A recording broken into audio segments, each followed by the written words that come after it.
Meeting of the Los Gatos Town Council. This is a great time for you to turn off your cell phone, especially if it has a ring that sounds like a fire alarm, as happened in a meeting the other day, and had the whole town staff running around trying to find where the fire was, and it was in someone's purse.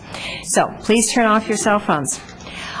We start each meeting with the Pledge of Allegiance and with our Future Leaders program, and this is an opportunity for us to identify young people in our community who have great potential, already have a lot of achievements, and who we think someday might be seated up here in the mayor's seat or elsewhere.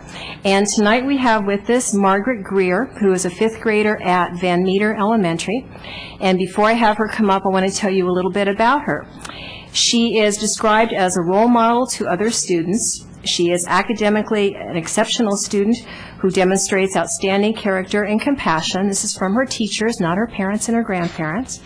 She serves as a noontime physical education and rainy day monitor, and recently performed in the Van Meter School drama production of The Jungle Book. She was also part of the Lego robotics team that helped to address local traffic conditions. And I was just reminded that I forgot the roll call, because clearly we're all here. So while Margaret's coming up, before you stand up, can we quickly do the roll call? Councilmember Mike Wasserman. Here. Councilmember Steve Rice. Here. Councilmember Barbara Spector. Here. Vice Mayor Joe Krasinski. Here. Mayor and Chair Diane McNutt. Here. Now, that shocking news is done. So let's have Margaret come up. Let's all stand for the pledge.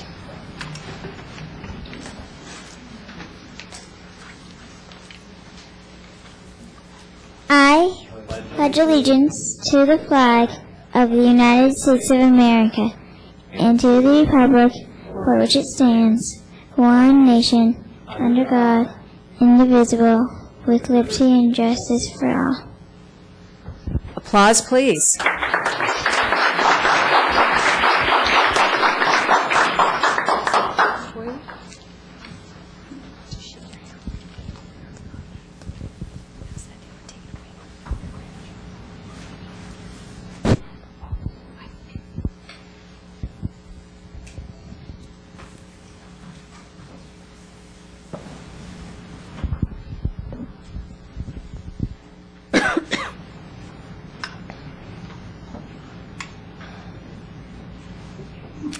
Thank you, Margaret, and Margaret's family for coming tonight, and we love having you here, and do not feel that you have to stay until the bitter end, okay? So feel free to go whenever you would like to.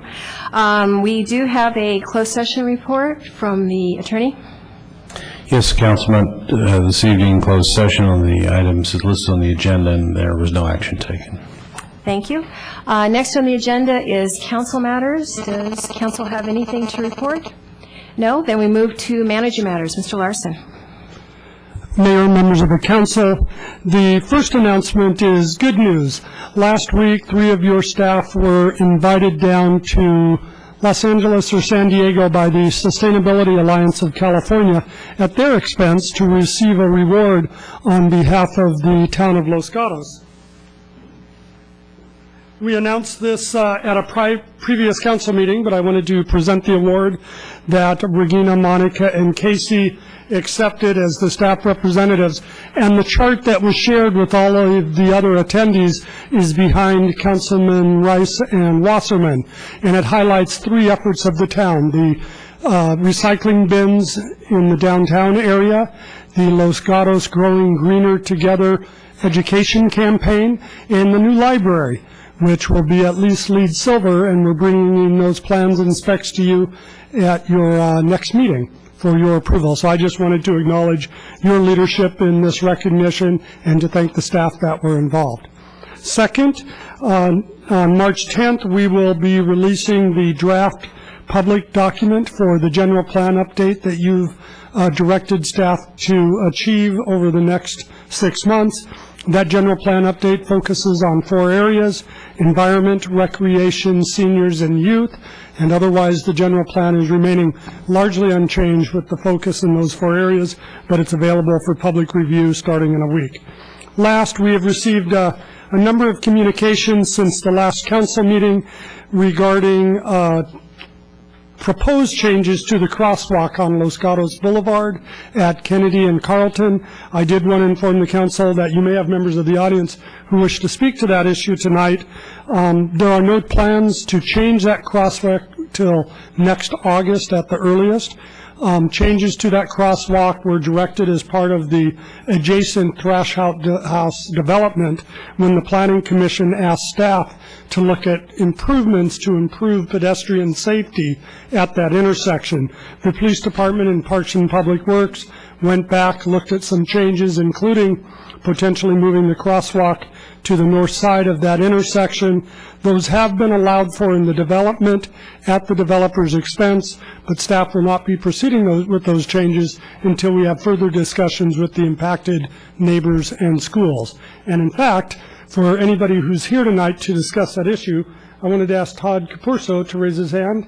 He's our Director of Parks and Public Works, and he's available to get your contact information later on in the meeting out in the lobby if you want to be informed of any prospective changes to traffic at that intersection. That concludes staff report. Looks like we have a question. And I believe that we might already have a lot of contact information on some cards here. Okay. Just a point of clarification, you mentioned Carlton, it's Caldwell. Pardon? It's Kennedy, Caldwell on the boulevard. Caldwell, thank you. Nervous. Well, after you get used to doing this for a few times, then anyway. So you have something else to introduce? Yes. We are continuing our tradition of Did You Know that was started by Mayor McNutt. And tonight I would like to invite our Economic Vitality Manager, Jessica Von Bork, to come forward to share Did You Know about our Business Liaison Service. Jessica. Thank you and good evening. Did you know that the town's Economic Vitality Program offers business liaison services? Our basic services include connecting people interested in starting a business in Los Gatos with the right resources, including small business associations, networking organizations, and business mentoring opportunities through local and county programs. In addition, Economic Vitality staff will work with business-related applicants as they go through the town's permitting process, answering questions, connecting the applicant with the appropriate staff, and serving as a conduit between the multiple town departments and the applicant. And lastly, our Economic Vitality staff can assist with identifying leasing opportunities for prospective businesses. There is an extensive database of available commercial and industrial properties available for the public to peruse and look at online on the town's website at www.losgatosca.gov. And for more information, as always, people can contact our Economic Vitality Manager, myself, Jessica Von Bork, at 408-399-5790. Thank you. Thank you. And Mr. Larson, you're done? That concludes staff presentation. Great. Thank you so much. Okay, we move on to consent items. These are, we only have 3 consent items on the agenda this evening. Does council wish to pull any for discussion?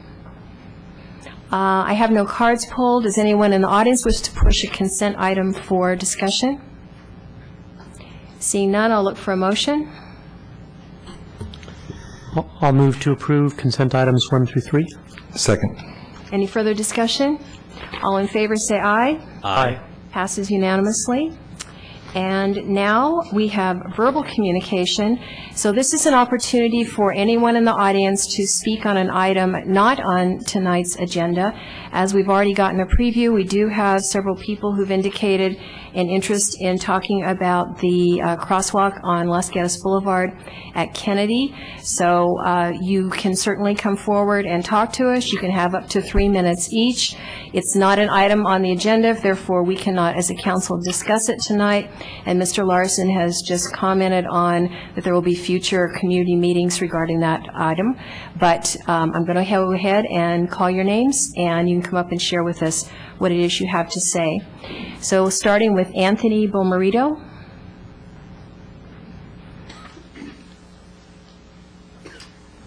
Good evening.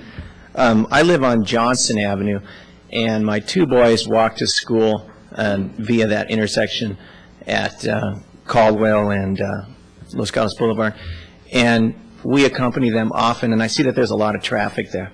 So actually my concern is more that I think there ought to be a crossing guard there at that intersection. And with regard to where the crosswalk is. I'm not quite convinced that it's going to be any safer with the proposals as they are right now. So, but personally, I just think there should be a crossing guard. Okay, thanks. Thank you. Dean? Well, okay. Thank you. I realized there are going to be so many people. Anyways, my name is Dean Yonanaga, and I have a daughter who goes to school in town here. And when the school year started, I encouraged her to ride her bike to school. And so for the first 2 or 3 weeks, I rode with her to see what the traffic was like. And I'd like to ask, have any of you recently ridden your bicycle down Los Gatos Boulevard? It's actually a very, very scary experience. And as you make recommendations or changes to the intersection there, I would appreciate it if you would consider the safety of the kids, riding back and forth on Los Gatos Boulevard. It actually is very, very scary at this point. Thank you. Thank you. Donna McCurry?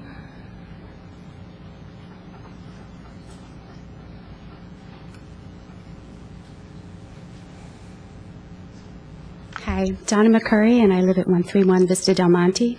And again, I'm here to express some concerns over the design changes to the crosswalks at Los Gatos Boulevard and Kennedy, as well as the widening of the road. First, I just want to say that we really appreciate the responsiveness and cooperation and support of Todd Capurso and his group. They've just been very open with dialogue and communication. But as for the proposed design plan, my reaction after viewing it was that it just didn't seem like a safe solution for the pedestrians and cyclists, especially the school-age children that are walking and biking to school there. Moving the one safe crosswalk north from its current location means that the kids need to walk right in front of Kennedy Road, which can be hazardous with right turns on reds occurring from the boulevard onto Kennedy and Kennedy onto the boulevard. Also, the widening of the boulevard and the removal of street parking as currently proposed would seem to promote speeding on that section of the boulevard that is really heavy with bike and pedestrian school traffic. And then I realized during peak times that bottlenecks can occur on the southbound approach to Highways 9 and 17. However, this section of the boulevard is residential. It is not commercial like the other sections. And, it would just seem like it would make that section a highway entry ramp onto the 17 and the 9. So it just, with the increased traffic speeds, would create greater hazards to the pedestrians, the cyclists, and the neighbors who live on the boulevard, who are exiting and entrancing their driveways. So, we're just a little confused as to the reasoning about what the benefits and the objectives are of these proposals. And, Todd's open to the dialogue of scheduling neighborhood forums so that we could all express our views and come to hopefully a meeting of the minds about maintaining the safety of our children and the integrity of our neighborhood. Thank you. Thank you. Citizen Ray? Citizen Ray? Mr. Davis? This lady borrowed my agenda on my notes. Hey, ladies first. Mr. Davis?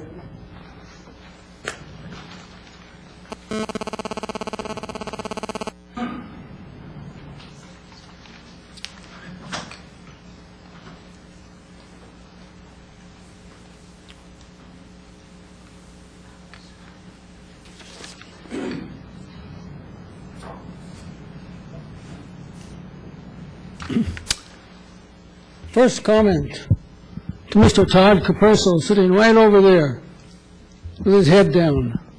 Good place for it, okay? He repeatedly doesn't seem to understand that the dead trees in Los Gatos should be taken down as public nuisances, because the 2 trees that I have stipulated are overlooking the sidewalk and the street.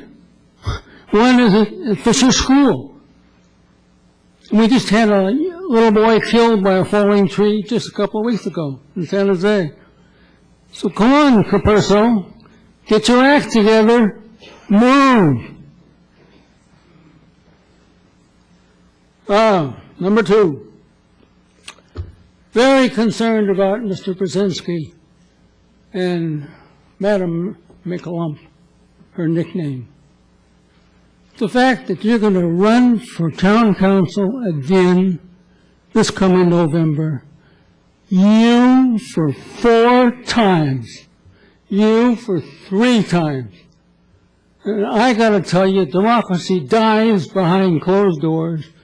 And does it ever die behind incumbency? You bet. What are you going to run Joe until you croak?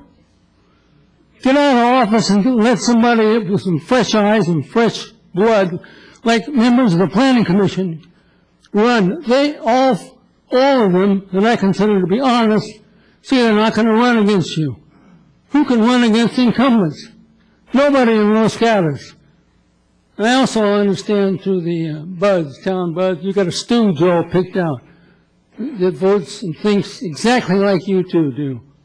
And you're going to run him. That's what I hear. It's just a rumor, but I'll pass it along to you. You can confess if you want to. Next. Designated reserve. Report at the last meeting showing marvelous accumulation of funding. $23 million now in the designated reserve. I call it a slush fund because this designation is solely discretionary by the town council. That is a slush fund. Looks like a duck, walks like a duck, talks like a duck. It is a duck. A slush fund grown by $3 million since the last report. $3 million suddenly is there in the slush fund. Isn't that wonderful?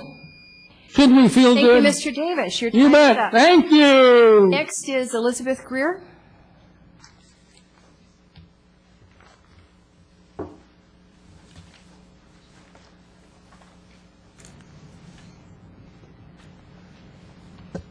Thank you. Tough act to follow. We've lived in the city for about 15 years, just over 15 years. And during that time, we've seen a lot of changes. Everything from the birth of our 3 children, one of whom you heard from today, to today when I was going through the Kennedy-Los Gatos interchange on my bike for, I counted when I was sitting there, 8th time just today. Of course, all those houses have just been removed. So there's always change, and we recognize that, and I don't fear the change, but I do want to make sure that the change that's going there is something that reflects the needs of the current community. And I know that some of the changes that we were discussing before were relying on some old data and some old reports like Safe School Routes that were done shortly after we moved here. And I'm very glad to hear that the town is now willing to talk with us and work with us to make sure that the current needs of the community are being reflected and that the safety of the children is being reflected. My biggest concern there, and again, I pick up between 4 and 6 children every day after school from Van Meter and walk them home towards Johnson where we live, is that I'm not concerned about crossing Los Gatos Boulevard. That's actually reasonably safe right now. I do fear when I have to cross the Kennedy portion of that. Normally we cross at Caldwell, but the Kennedy portion of it is extremely dangerous, and I want to make sure that we're not being taken from the safer route and moved into the less safe route, even if there are improvements. And I do laud the change, that there will be changes, and I'm glad the town is putting money towards that, and that there will be changes made. I just hope that they're changes that we ultimately like and that we don't grow to regret. Thank you. Thank you. Rusty Greer?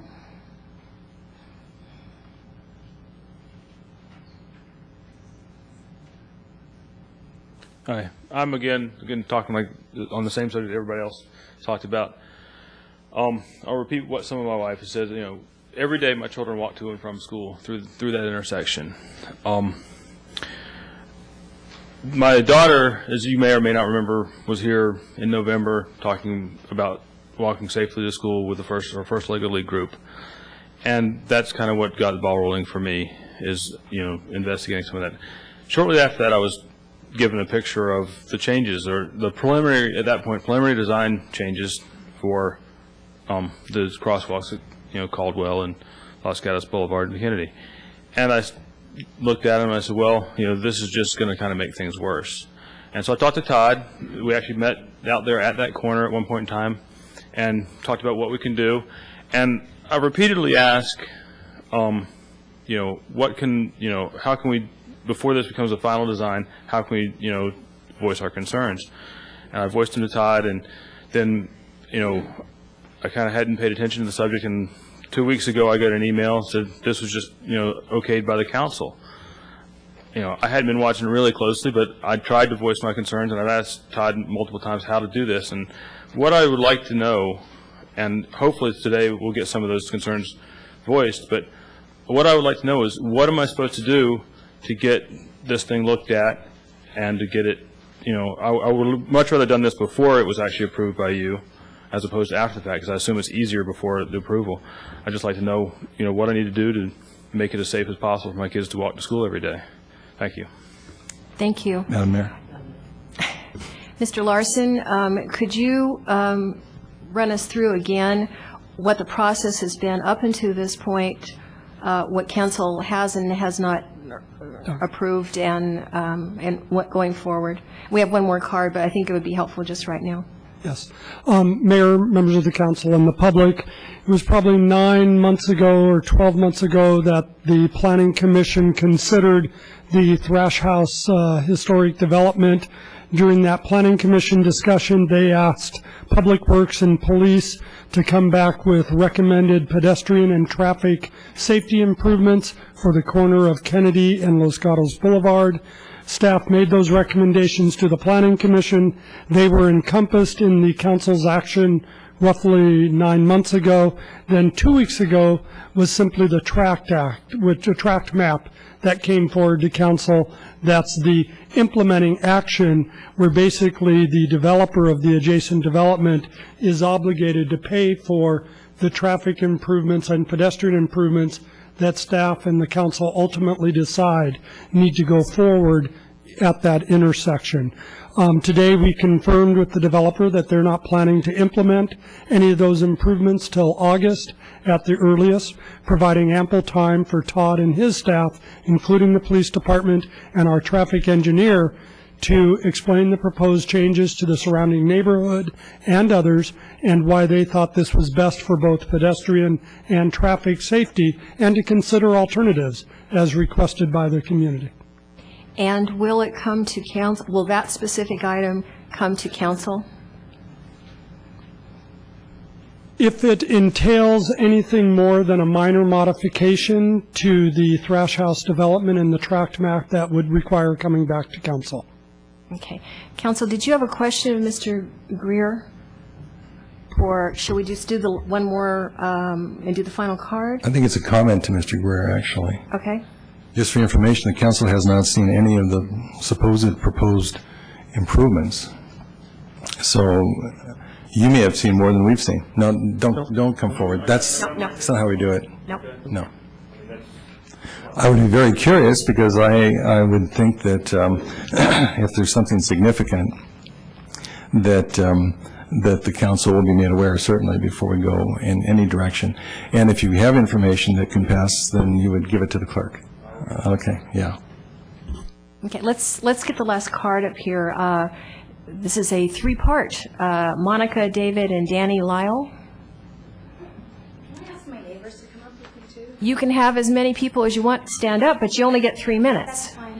I just wanted to put a face to our little community on Los Gatos Boulevard.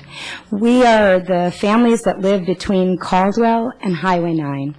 And we have some urgent situations that we'd like to raise with the council.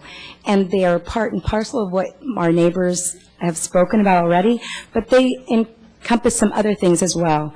One of our biggest issues is the increase of high-speed traffic on our street, and it's been exacerbated by a couple of changes that have gone on. The first is that you have eliminated the parking on our street. We used to have, I've lived here for a decade now, 75% of my block used to be parking. There are now only 10 parking spaces on our little block. Every member of our community relies on those little spaces in which to park. But the larger issue is now, without the parking there, you encourage cars to speed from the corner of Caldwell all the way up to Highway 9. You are turning our little block into a de facto freeway entrance ramp. And we have seen cars going up at a speed of 60 miles per hour coming right down the bike lane. We have children who ride in the bike lanes, and just 2 weeks ago, a child was thrown onto the grass strip in front of my house from his bicycle as one of these cars came behind them, racing behind them in the bike lane. The other change beyond the change in parking is that you have widened our bike lane to the exact same size as a lane of traffic. And that occurred when you changed the paving just this past year. You changed the paving, and when you changed the paving, you changed the lines. But you didn't put enough markings that say it's a bike lane only. There's only one small bike lane bike lane marker at Caldwell. There used to be many markings on the street that would allow and notify people that they're in the lane, but they're gone.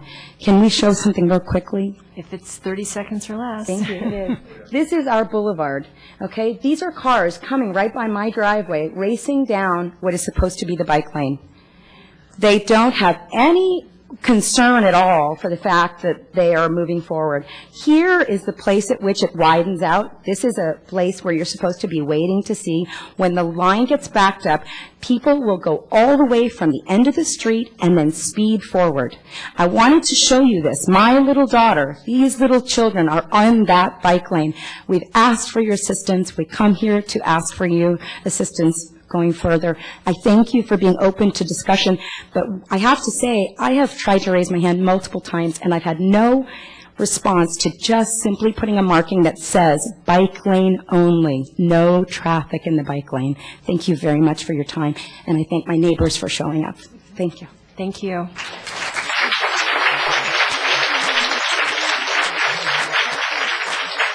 And again, what I want to say to all of you, and I can feel counsel over here urging, and the attorney is going to pounce on me in just a moment, I think, is because this is not an agendized item, there is very little that we can say tonight, and we certainly can't do anything tonight, but you, I think, have all of our attention, and this is something that we will be discussing.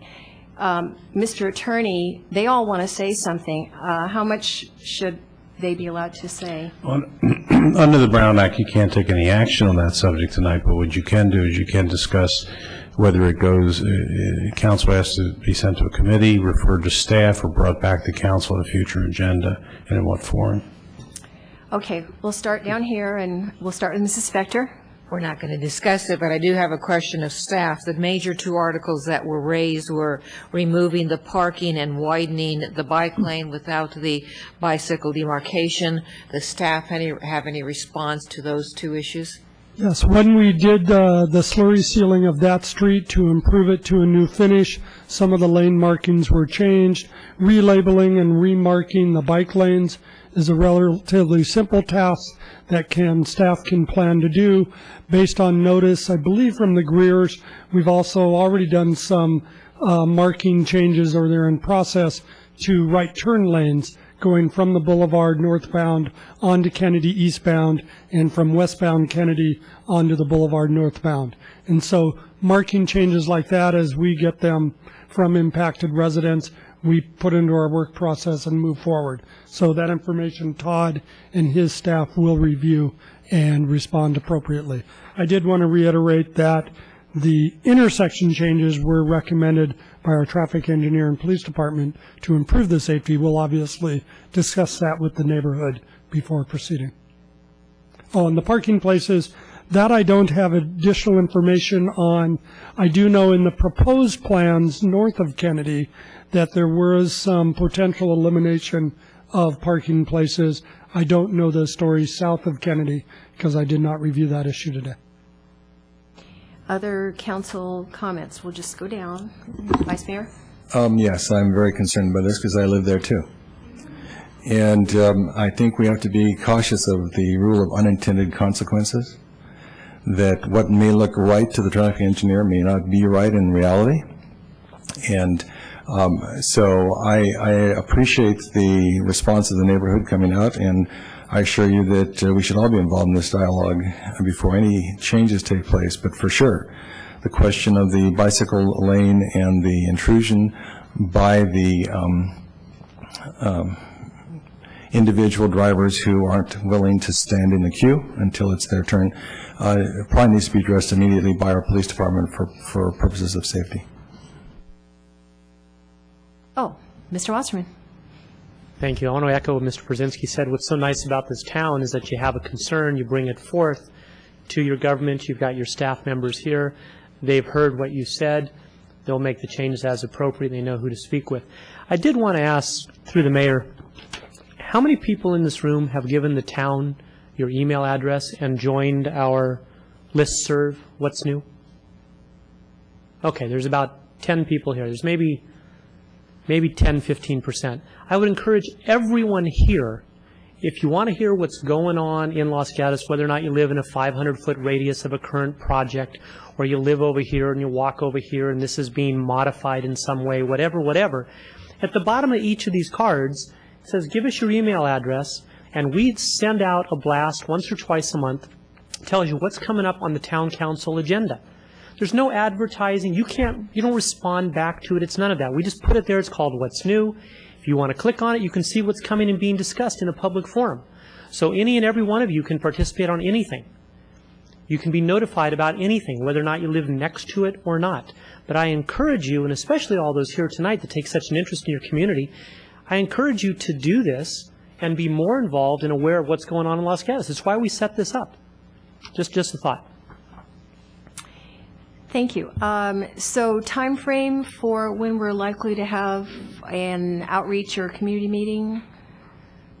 We will discuss this tomorrow. I suspect we'll be treating this like it's not equivalent to, but it will take the same staff level of attention in detail and neighborhood notice as we do to a traffic calming issue in any neighborhood. So one of the issues we'll be alerting the council is how do we move this up that priority to be the next one done instead of a later one.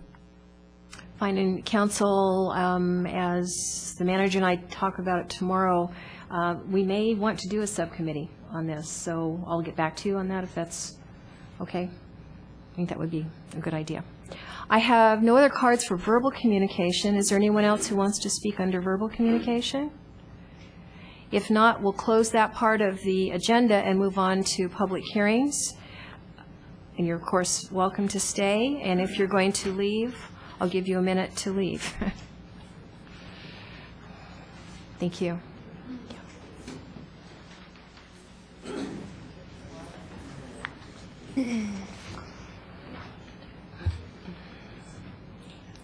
This is agenda item 4, which is considering an appeal of a planning commission decision approving a request to operate a personal service business with a conditional use permit at 23 West Main Street. We have no desk items tonight, is that correct? Correct. Okay. So the way this will work at council level is we will have a brief staff report. Council will have an opportunity to ask questions of staff. Then we will open it to the appellant, who will have up to 10 minutes to make a presentation. Then we'll open it to the full public for public testimony. Each person, as always, can have up to 3 minutes. If you can shut that door, thank you so much. And then the appellant will have an opportunity to come back up and do a rebuttal for up to 5 minutes. And then we'll close the public hearing and open it to council discussion. We have something somewhat unusual tonight, not unheard of, in that. Mr. Rice, you have something to say? I do, Madam Mayor. Thank you. Although I don't have any conflicts with this particular project where it sits, I am in the midst of a real estate transaction with the owner of the property, not the applicant, but the owner of the property. And after consulting with the town attorney, he felt and I felt that it would be best if I recused myself from this particular hearing. So with that, I will leave the chambers. Thank you. And this is the last item, and therefore you don't have to come back. Okay.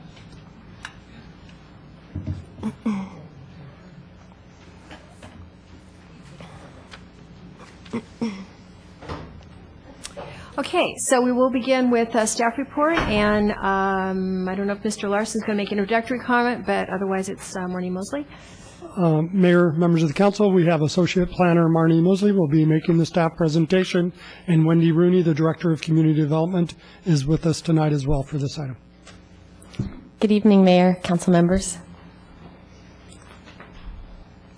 The conditional use permit application is for a personal service business in the C2 zone. The subject site is located just west of Highway 17 on the south side of Main Street.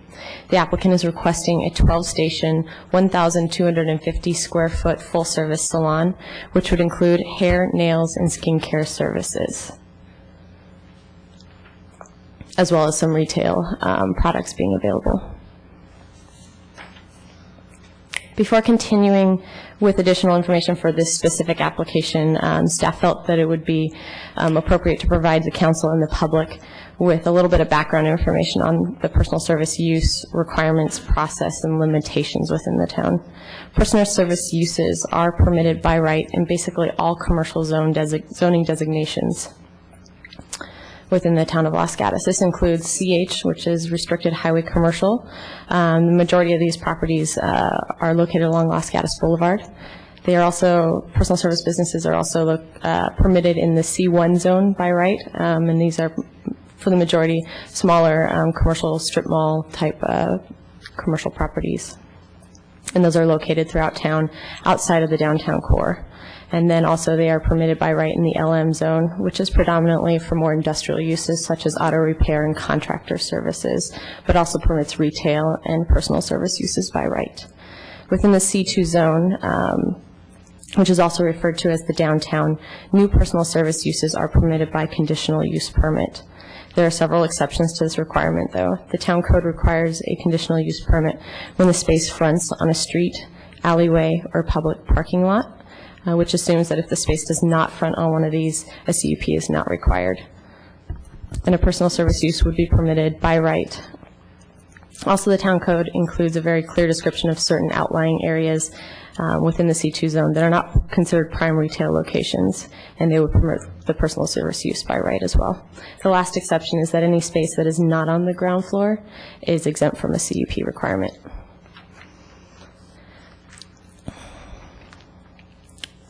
The section of code I was just discussing was added to the town code through a zoning code amendment in 2004. Sorry, thank you.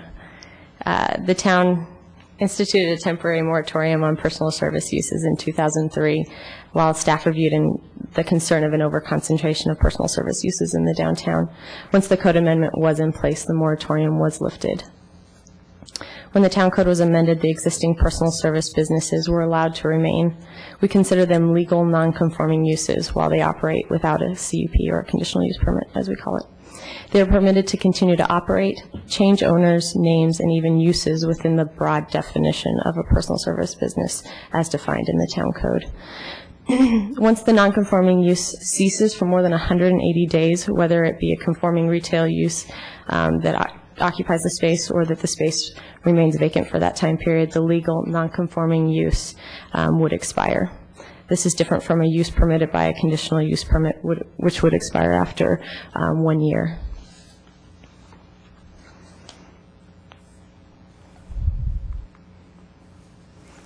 As you can see on the map, there are 42 salon-type personal service businesses in the downtown, according to the town's best information source.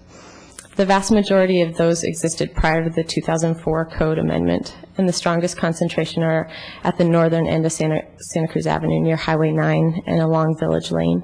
There have been 8 conditional use permits approved for personal service uses since 2004. These are primarily for salon-type uses, but does include 1 photography studio located within Linden Plaza. All salon-type CUPs have restrictions on the number of permitted stations. Some even have the type and number of each service permitted spelled out within the CUP. Historically, the type and number of stations have been based on what is requested by the applicant and has been supported by the Planning Commission. All except for 2 of the approved conditional use permits were for expansion or modification of an existing personal service business.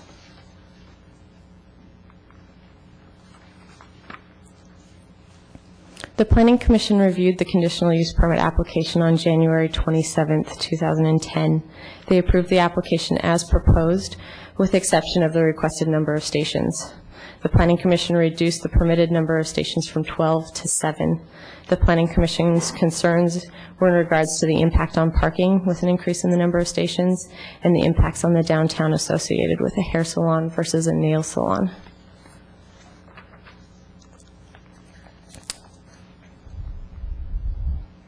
The Planning Commission's concerns in regards to the number of stations were in regards to the implied impact on traffic and parking. There were several numbers given out by different members of the public and the Planning Commission in regards to the number of stations that had been present in the nail salon, as well as the impact that a change from nail services to predominantly hair services would create. Due to the fact that the previous nail salon was a legal non-conforming use, no limitation on the number of stations applied to that use. Therefore, staff does not have any concrete documentation to verify exactly how many stations existed within the previous use beyond the information provided by the previous tenants and the property owner.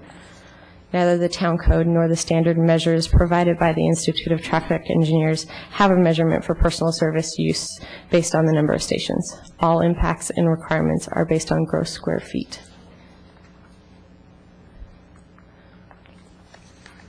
The applicant requested the Planning Commission's approval. The applicant appealed the Planning Commission's approval due to the reduction in the number of permitted stations. According to the applicant, the limitation reduces the number of stations below that which was previously existing in the space and further justifies the appeal in that the number of stations per square foot is inconsistent with the majority of the stations in the downtown. Staff does not have any data to support or deny this statement. The Town Council should be aware that as is the case with all Planning Commission appeals to Town Council, the Council now has full discretion on the application subject to the specific findings provided in the staff report. And in conclusion, the Town Council may take one of the following 3 actions. 1, approve additional stations as per the appeal, making the required findings. 3 votes are needed for that. 2, reduce the number of stations or deny the CUP, making the required findings. Again, 3 votes are needed for that. Or 3, uphold the Planning Commission's conditional use permit approval. No action is required. It would default with no other action. This concludes staff's report. We are here if you have any questions. Thank you very much. I do know we have questions, and we'll start with Mr. Wasserman. Thank you, Madam Mayor. And Marnie, if you can go back one slide, please. Thank you. When you read the 2 statements, the approval reduced the number from prior use, the number of stations per square foot, yada, yada, as they say. After the second statement about the number of stations per square foot, you said staff does not have any documentation to support that statement. Correct. Did you mean statements? In essence, yes, but in that statement, I was really referring to the second one because we did already discuss that we do not have concrete details pertaining to how many stations actually pertained in or existing in the previous use. Okay, so the letter from the prior owner is all that you have as far as the number of stations or how it was used previously? From the prior tenant? Is that Yes. what you're referring to? Prior tenant, yes. That is one source. The people that have spoken on, as far as the previous tenants, there are several people, I believe there's 2 business owners as well as the current property owner, all gave different numbers as far as what was existing in the space. So that was where staff didn't have any concrete information because it changed throughout the process. Thank you. Mrs. Spector? Thank you. Question of staff. You touched upon it, but it came up quite a bit at the Planning Commission. So I just want to confirm the moratorium. There is no moratorium on personal service businesses at the current time and has not been since 2004. Is that correct? Correct. And the other issue that came up is with regard to the applicant's current location and the fact that there is a conditional use permit there. That conditional use permit runs with the land and will stay at that physical location, does not move with the tenant. Correct. Okay, thank you very much. Other questions of staff? Vice Mayor Brzezinski? Thank you, Madam Mayor. You made an interesting comment that since 2004, when we introduced the CUP for personal service businesses in the downtown, that there have been 8 approvals. And all but 2 of those were expansions of current or existing salons or personal service businesses, correct? Correct. So 2 of the 8 were for new personal service businesses. The sites previously had not been used for that purpose? As far as I'm aware of, those 2 included the applicant's previous location, as well as the photography studio. All right, so let's talk about then that previous approval for the Broadway South Santa Cruz site. That was what was the business at that location before that was approved for a CUP? I don't have that information on hand at the moment. But it was a retail space, correct? I believe so. Okay. You have the history on when that retail space evolved to a personal service business? I believe it was sometime around the time frame of 2005, 2006. Okay. From the perspective of the intent of the moratorium and the subsequent CUP initiation, it was directly in relationship to the fact that the town had no control over what a property owner, or who a property owner would lease to, and that it seemed to be a great number of leases to personal service businesses in the downtown at that time. And the moratorium was called to basically take a time out. And with that moratorium, which was limited by law to a certain period of time, the real intent was to put some controls back in where we could, that is the town, could indicate to a property owner, you know, you have to get approval. It can't just be an automatic. I think one of the real concerns was that if there was a supermajority of salon businesses, that would really change the nature of the downtown business community, and it would also make the viability of the downtown business district problematic.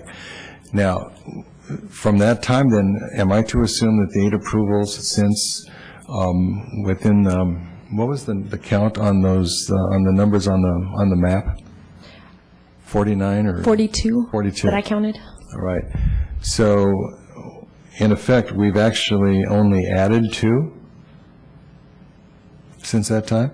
Correct, yeah. Since you're reporting that there are only 2 new businesses come in, and one of them was a photography studio. And actually, this map doesn't include the photography studio because Okay. it really is focusing on the different Salons. types of salons, Okay. yes. So, since 2004, when we initiated the CUP process, there has only been 2 additions, and one of them was a salon, and the other was not.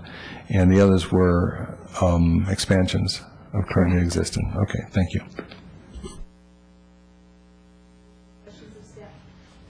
Additional questions of staff at this time? Okay, we'll go ahead and open the public hearing. If you plan to speak tonight, this is the time when you need to turn in your cards, please, over at the clerk's office. We will begin with the appellant. I'm not sure who else. Is Renee going to just Renee do the...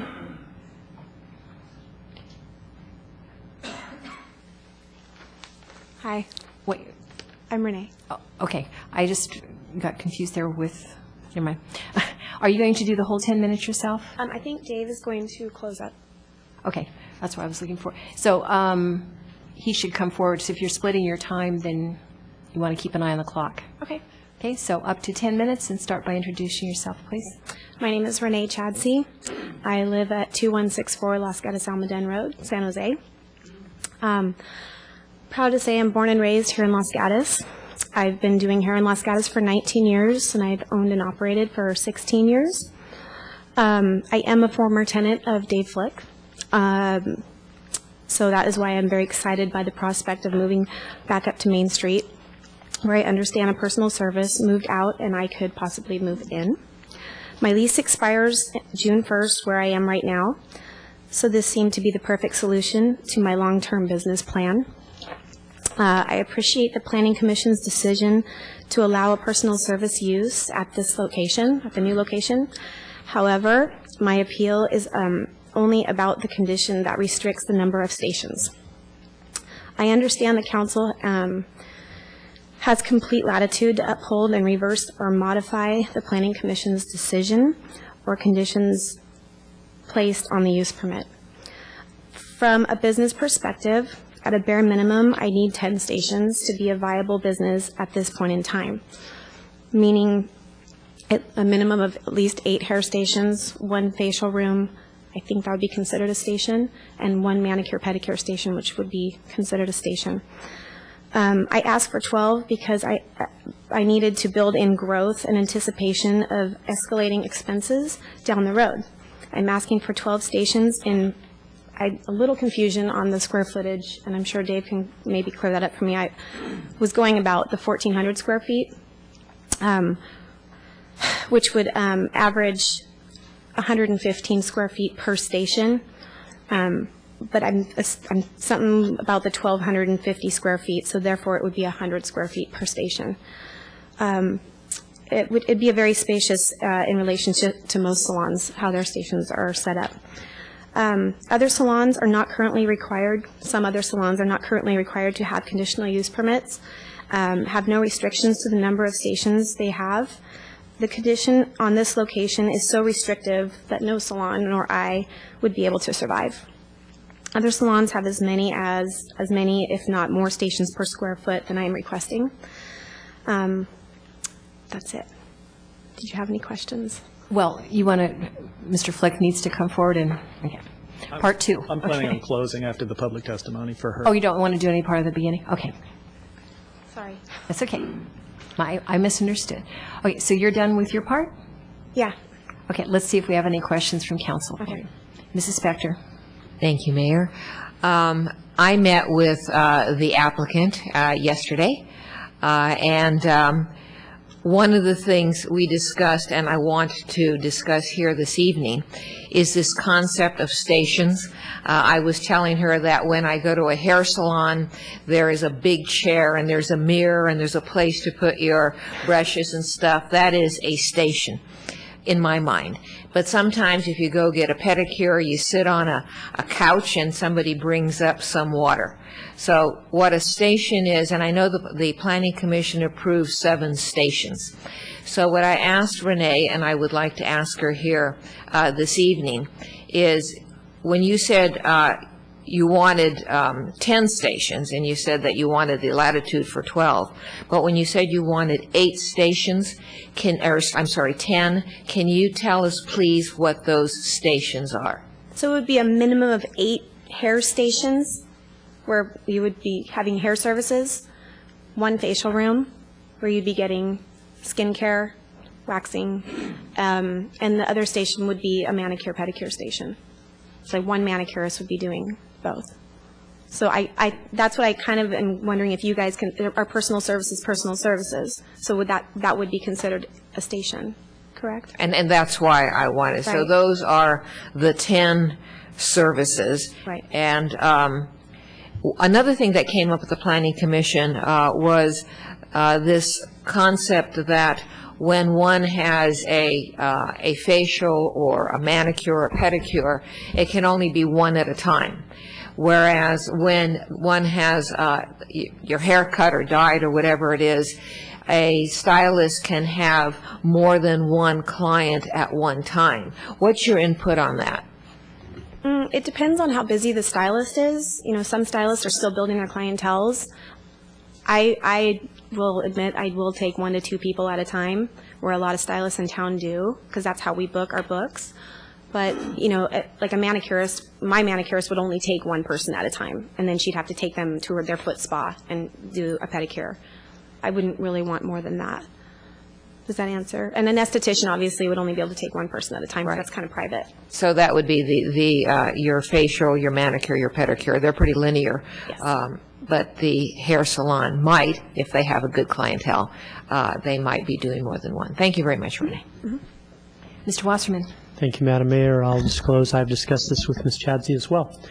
I'm going to follow up with Councilmember Spector's question just to make sure that I'm clear on what it is you're saying. Mm-hmm. And it comes back to the 7 stations, the Planning Commission said, the minimum of 10, which you called 8 hair, 1 facial, 1 manicure, and then the 12 number.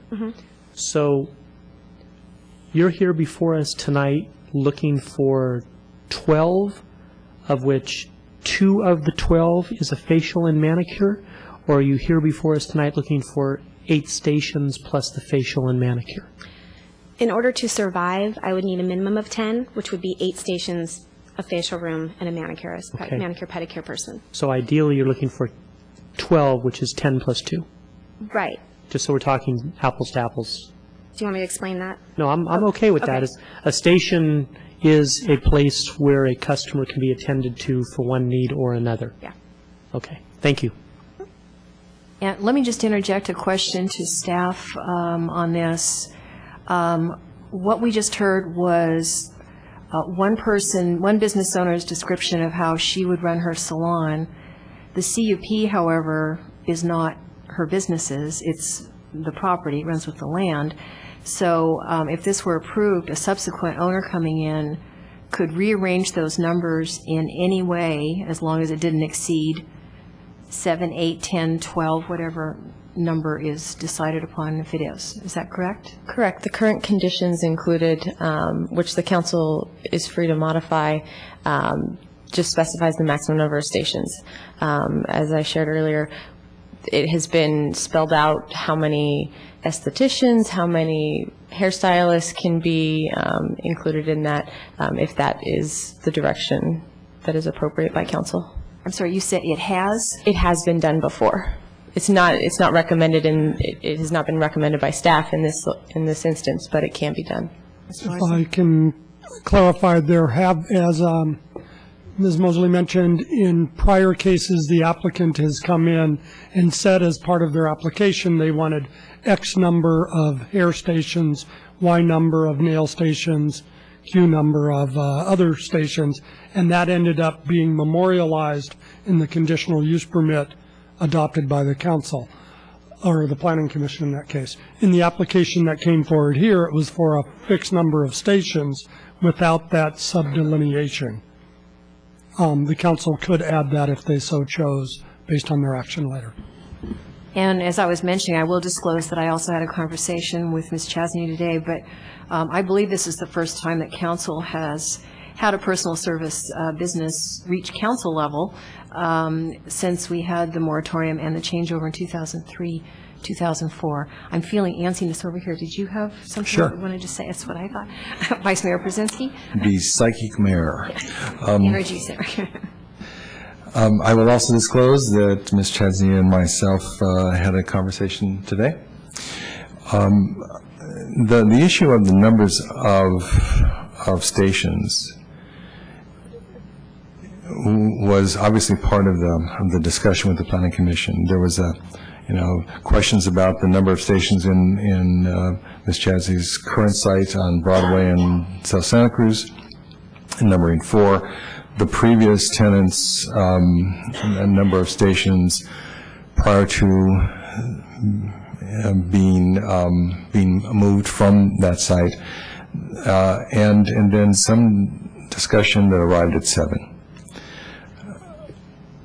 One of the issues in your presentation, Ms. Mosley, was regarding the issue of traffic and parking that usually is associated with numbers of seats in restaurants. But in this case, there is no nexus between parking and seats, correct? Correct. So there's nothing that theoretically says that there could be any limit on the number of stations other than what has been agreed to. You could say you could approve a personal service business without any restrictions. Is that not correct? Theoretically, yes. Yeah. So if I could ask as the witness to the Planning Commission, I've tried to ascertain the intent.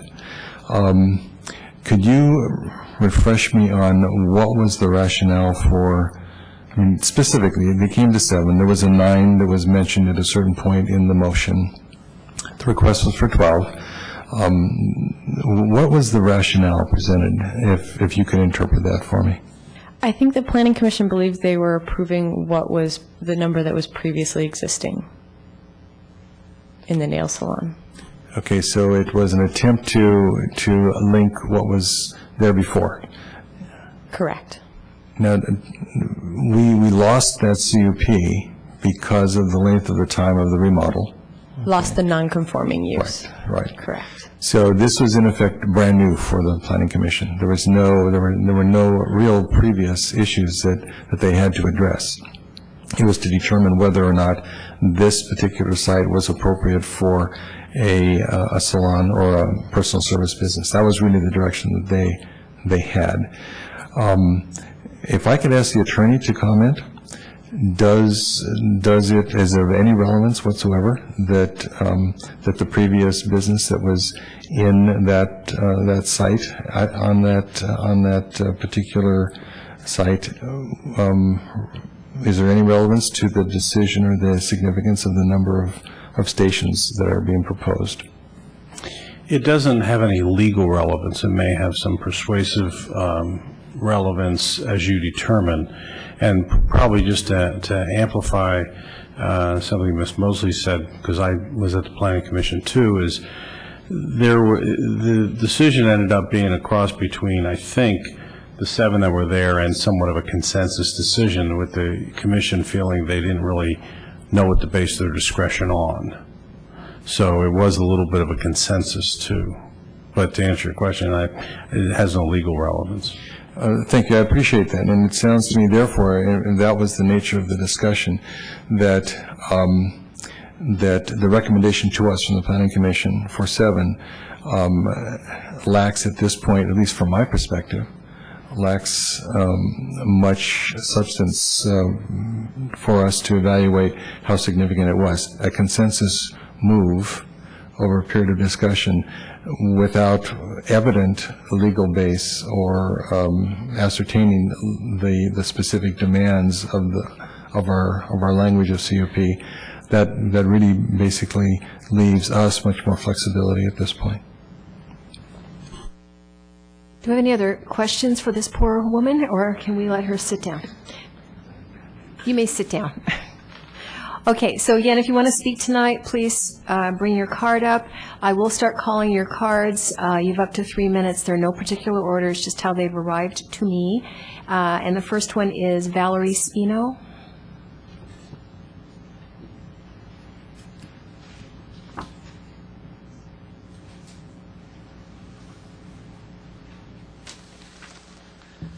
Good evening.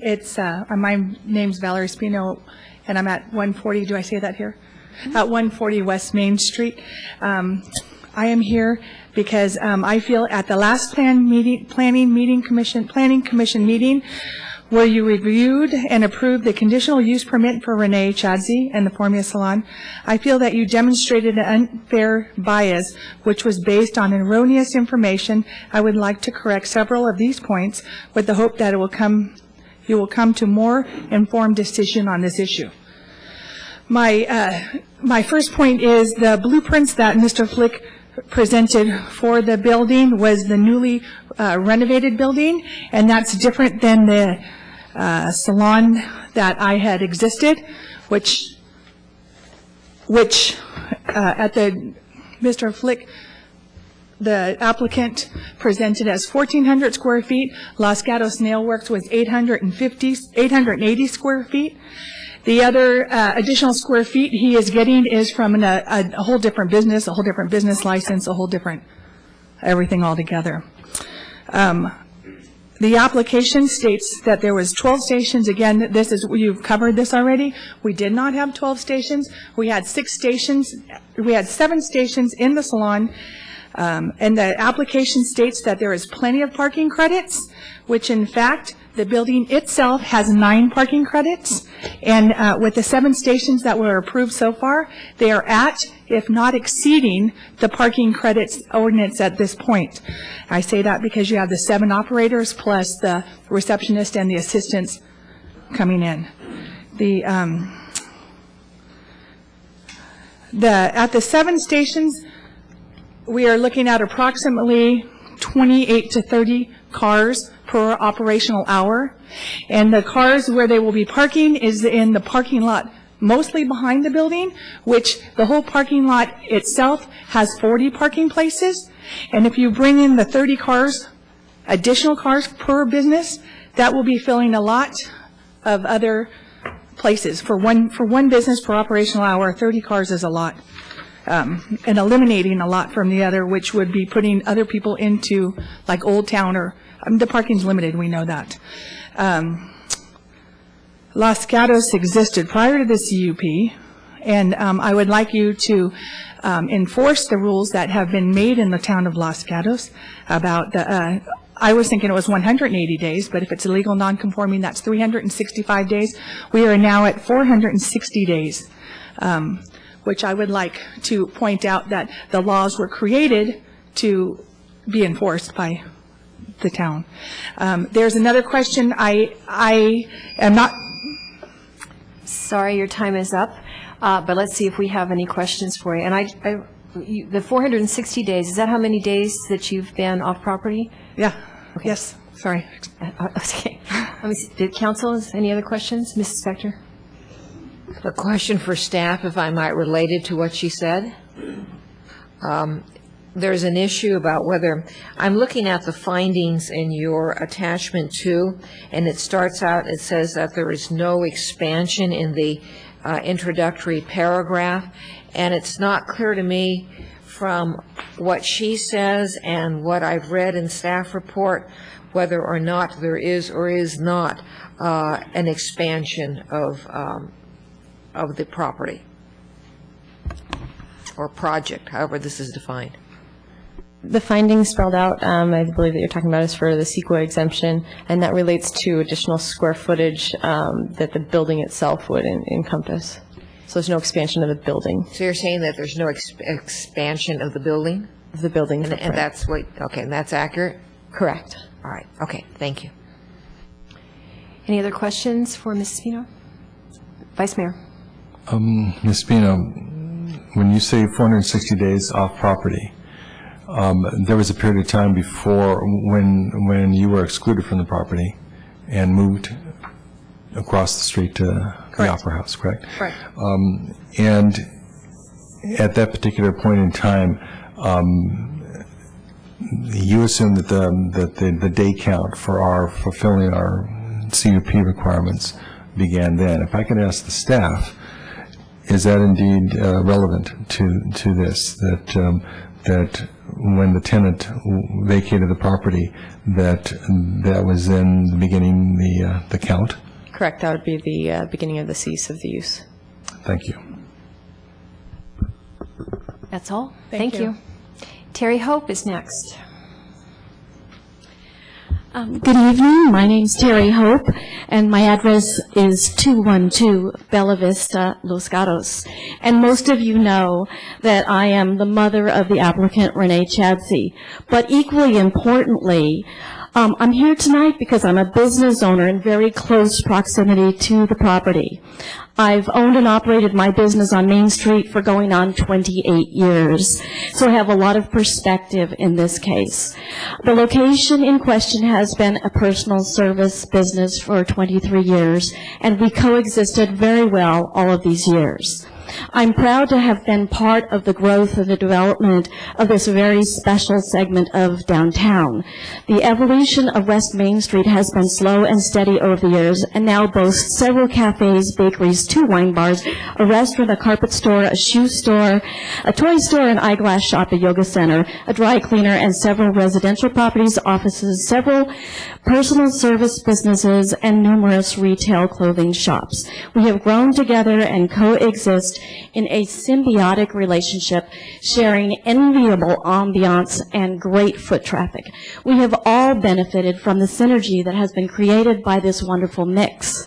Because of the desirability of this neighborhood, it's appropriate for the town government to protect this precious mix and place some reasonable conditions on the businesses to maintain this harmony. These conditions should be fair and equitable for all concerned. With all due respect, I'm certain the Planning Commission did not intend to impose an unfair disadvantage on the applicant. However, the highly restrictive condition did exactly that, rendering the CUP useless.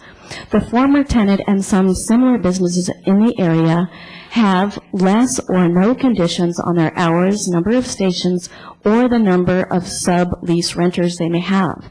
The new CUP has highly restrictive conditions on this one location.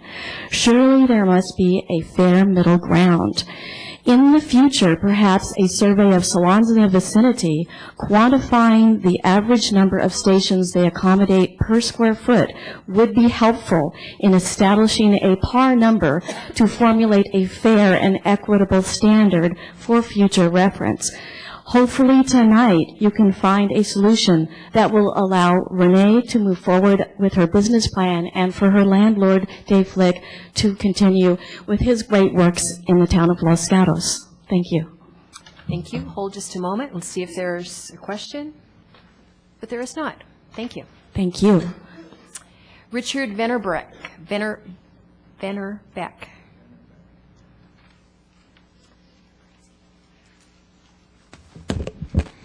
Richard Vennerbeck, 21870 Bear Creek Way. I'm very familiar with this building. I've known it for as long as the owner, prior to Mr. Flick's, prior to his owner and the Becks. The Beck was Mr. Beck is my business partner. I'm the man who set up the Cycle Recyclery in the building and mentored the Los Gatos High School students in repairing bikes for charitable organizations at no cost and returning the bikes to them. We can have lots of stories about how long it took us to get out of there, whether we had notice or not. But I want to educate some of the people here with reference to the parking situation. The salon that was there was a nail salon. And so you have a nail salon person who does your nails, and then you go get in a chair and she does one foot while you soak a foot, and then she does the other foot. And then you're all done and you put your hands in a little thing and you get a suntan. Bingo, you go on your way. When you get your hair done, you go in and you get your hair washed, and then you get it cut, and then you get it curled, and then you sit in a corner for 45 minutes with some kind of smelly stuff on there, while your hair stylist picks up another client and starts them. And it goes on and on. So a hairstylist and a hair station, if you will, consists of a station and a wash station and a waiting station. So maybe 3 people at a time for each of the stylists. So that's another parking issue. Whereas a manicurist doesn't have, it has to be right there all the time, except for the nail dry thing. We talked about the building and the building size. I'd like to pass that. The building is significantly larger than the building was when I worked there. I can supply the council with certified blueprints of the building as it was when we had the Cycle Recyclery there. And I believe there must have been about 6 tenants. There was David, who had his antique store, the Cycle Recyclery. There was Rich's architectural thing on the second floor in the back. There was the nail salon. And then there was what's called the other side, which was a manicurist and 2 massage stations, which was, in fact, a separate company. And those 2 different businesses paid rent individually. So the Los Gatos Nail Salon was significantly smaller than the size of the room that now exists. It's going to be used for this hair salon. Thank you. Thank you, sir. Hold a moment and see if there's any questions. But there is not. Thank you. John Machado.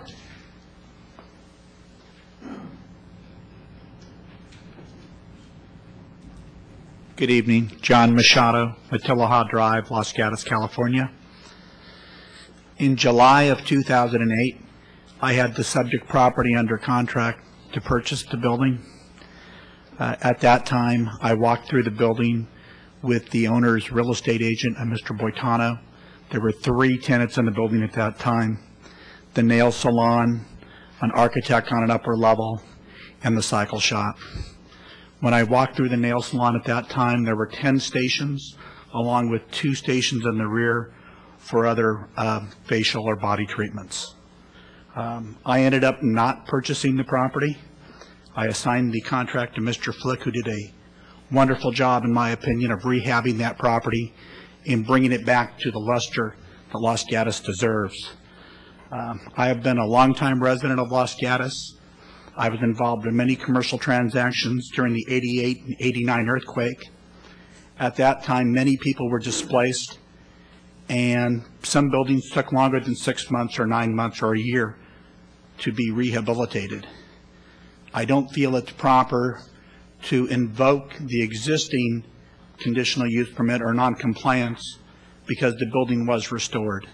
Someone could have come in, opened immediately, and not done the thorough job that Mr. Flick has done in restoring that building and bringing it back to where it should be. And I don't feel it's proper to penalize him or the future tenant because he took the time and energy to rebuild the building the proper way. Thank you. Thank you. Thank you, sir. Mr. Boland is what I have down as next.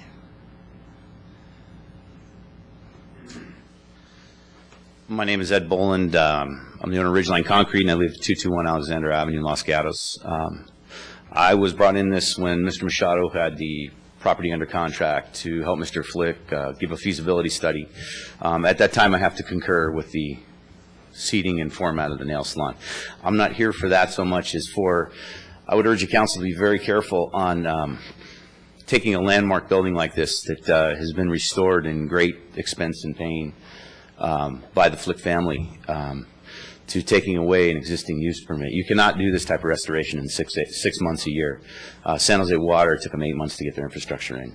PG&E's had 3 poles in and out in the last 6 months. They can't decide. Too tall, too short, it leans too far to the left.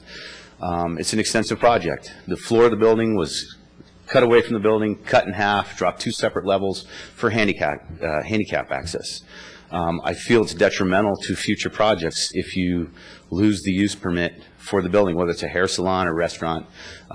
I feel that losing the use permit is going to discourage people from doing this kind of preservation in the future.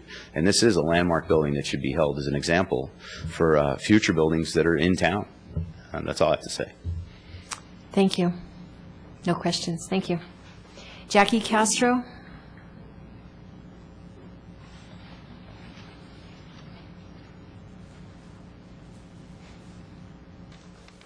Hi, my name is Jackie Castro. I'm a business owner at 246 West Main Street in Los Gatos. So I'm not only a business owner, but I'm a resident of Los Gatos. And at the last hearing, you heard from several owners saying how businesses are down, and their businesses are down, and opening another salon could adversely affect their business. Although this might not be what you needed to hear to stop the CUP, it is what Los Gatos business owners are saying, and they need to be heard. What we bring to this town is huge. Our clients come from all over the Bay Area and even out of state to get their hair done. And when they come to Los Gatos, they make a day of it. They shop, they meet friends, they go out to eat. We deserve for this town to support and help us in this down economy and listen to what we are saying. The town doesn't differentiate between hair, nail, and skin salons, which you've heard much of tonight. There is a huge difference, and the town needs to do its due diligence to understand how that works and what the potential could be if this proposal goes through. Nail techs and estheticians can only work on one person, and hairdressers can work on 2 clients. Now, which you've heard all night, if they have assistants, that can go up to 4 people, and a lot of hairdressers work with assistants. So although Renee has proposed to also have a nail station and an esthetician station, I'm going to go off of what could be there, as I don't know what there is to govern that she has to have a manicure station or a facial station, because if that doesn't work, she might say, well, I'm not making enough money, I'm going to put more hair salons in. So really what what could come and what could come from that, the potential from that is huge. And so what was there, as we all know, the nail shop had 7 stations, so 7 nail techs and 7 customers per hour. That's 14 parking spaces. And then what is passed is another 7 hair stations, and they could potentially have 7 assistants, so that would be 28 customers per hour. That's 42 parking spaces. So now you're up 28 parking spaces. And then the proposed 12 stations would be 12 stylists, 12 assistants, potentially. That's 48 customers, and that's 72 spaces an hour. That's huge. So, I mean, the way it stands now is already going to impact parking and traffic, but obviously it goes up, and there's just no way that it wouldn't cause more congestion in an already congested area. Thank you. Thank you. No questions. Thank you. Diana Pozas. Hi, excuse me. My name is Diana Pozas, and I am a 35-year resident of Los Gatos and also a patron of Los Gatos, and that's how I kind of like to speak tonight. I actually used to go to the Nail Works when the Nail Works was in the proposed building, and they did have manicure stations, 6, 7, I'm really not sure, I think probably 7, but they also had a room for pedicures, so there was quite a few stations for pedicures in there, and then I know they had, on the other side, they had esthetician and massage going on there too. And so really there's not that much difference in what Renee is asking for, and including the fact that the space is going to be a little larger, so it could accommodate that. Parking is an issue in this town, but I don't think it keeps people away from the town. It always has been an issue, and so I don't see, and also there's a lot of assumptions being made, because I go to Renee's salon now, and I've never been to Renee's salon when all of the girls that work there have all been working all at the same time. They have different schedules, so just because there's going to be so many stations doesn't mean that they're all going to be working at the same time. Well, that's about all I have to say. Thank you. Thank you. Jean Martin.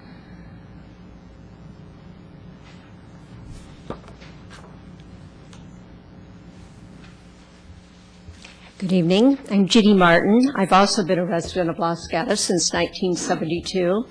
I'm also a businesswoman here in town and have been since 1992. Former school teacher at Fisher Middle School before that. So I'm very old and very knowledgeable about certain things except hair salons.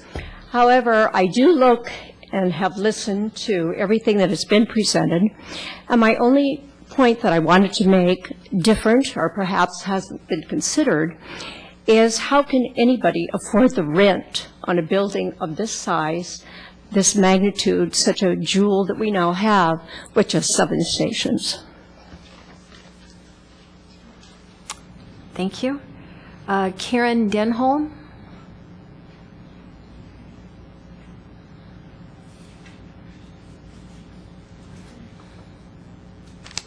Hi, I'm Karen Denholm, 6048 Monteverde Drive in San Jose. The purpose of the CUP is to monitor effects of new business. Most applicants probably had to submit parking analysis and environmental reports. The building owner is using CEQA 15301 for exemptions from parking analysis and environmental reports. However, CEQA 15301 does not apply to that property that is environmentally sensitive. It borders a river, and rivers and their borders define riparian habitat. So I'm asking you to consider also the project as a whole, not just the Nail Works building, but the other businesses and the actual Nail Works building itself, because it had actually no foot traffic also. And all of the manicurists and the nail works were licensed, and we are on file with the town so you can know exactly how many people we had working there. And it was 7 manicurists, and there was also an esthetician and a massage therapist. If you like to get it, it seems like nobody had it written down, but we are all licensed with the town. And some of us were part-time. Are you done? Yes. Okay. Any questions? No. Thank you so much. Okay, thank you. Liz Bakke?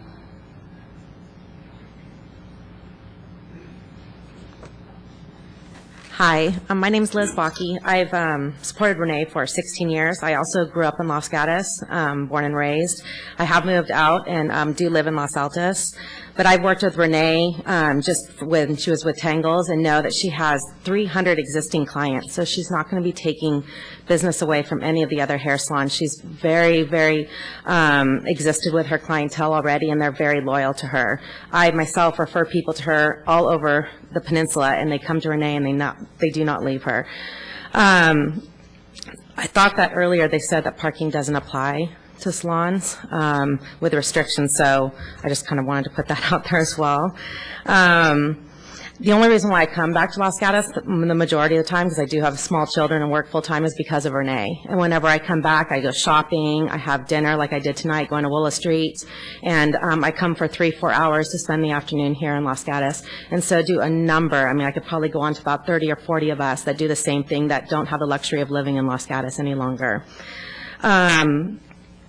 One other comment, too, is that nails are high turnover, where salon owners and hair is probably a 2 to 3 hour project being in the salon, where nails you can get done in and out 30 minutes and keep rotating your clients all day that way, as far as parking.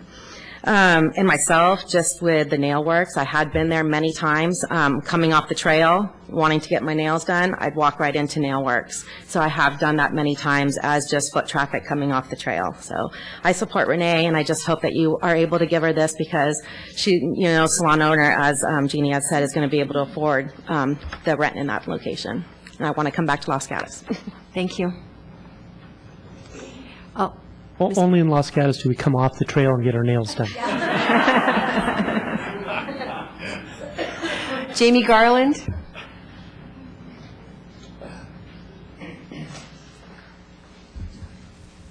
Hi, I'm Jamie Garland. I work for Renee at Formula Salon. I just wanted to break down the time a little bit differently. I don't think parking should be an issue. At a nail salon, you can get a pedicure, like she said, in 30 minutes.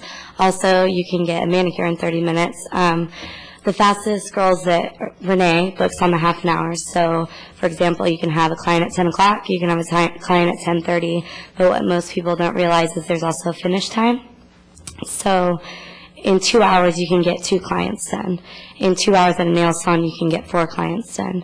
And if I heard it right, whoever worked at Nail Works before said the building was smaller and she had 6 stations, which would even make a bigger increase.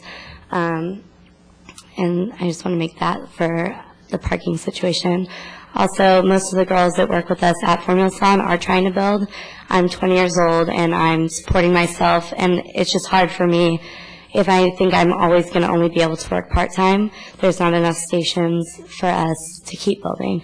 So right now, if we're doing 2 people at once, the other stations are getting used to finish other clients. So it's not like we're all using those 8 stations. There'd be no way for us to finish other clients. So I just wanted to break that down so you guys could understand a little bit more. Thanks. Thank you.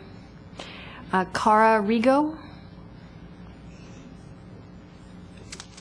Hi, I'm Cara Rigo. I've lived in Los Gatos and Saratoga, both since I was a little kid. My parents had 2 homes. I was 18, graduating from Los Gatos High School, and it was time to get a job. So I went to every boutique in town. They've had the same employees for 10 years that were, not hiring. I went to all the restaurants, and they're a little questionative about hiring an 18-year-old. So then I found Renee, and of course she gave me a job and inspired me to actually become a hairdresser. that's just a little additive I wanted to say, but really I wanted to say, when I get my nails done, this is like funny to me because I know every time I've gotten my nails done, they want to do my manicure, my pedicure, someone wants to massage my shoulders all at once. Maybe we're there for 45 minutes and I'm out the door. So I've seen people waiting. I've seen how many people are at the nail salons where it's almost like a madhouse where you're like, okay, my nails, my toes. So to say that the time thing is more people in the hair salon is ridiculous. Me personally, I take one client at a time. I may charge higher prices, but I give my clients more like a luxurious experience with deep conditioners, head massages. I'm not rushing through trying to get 2 or 3 clients in there. So saying that every stylist is going to have 2 or 3 clients is completely hypocritical considering the fact that I never want to be like that. I want to have one client that comes in, has the best experience of their life, pays a little bit more money, but comes back every single time. So I think we need to think about more that everybody's different in the hair salon world. You might have a stylist that wants to take 2 clients in an hour. You might have one that takes 1 client in 3 hours. That's all I wanted to say. Thank you. Sunshine Herman? Hi, I live at Vasona Court, and I'm a lifetime resident of Los Gatos. I've been going to Renee for over 15 years. Parking is always an issue in this town. It has been since, well, my whole lifetime. I don't see how the parking at the new location would be any different than where she is currently. If anything, I think it might be a little bit safer, so we're not running across streets. There's a light there. The bathroom, also currently at Renee's Salon, is another reason that she needs to move. It's outside now. Renee is somebody that I feel safe with. I bring my son into her salon. I bring my dog into her salon. And I just feel that she offers the community a safe place to go, a fun place to go, and a place that I hope I can keep going to. Thank you. Thank you. Frank Oliver?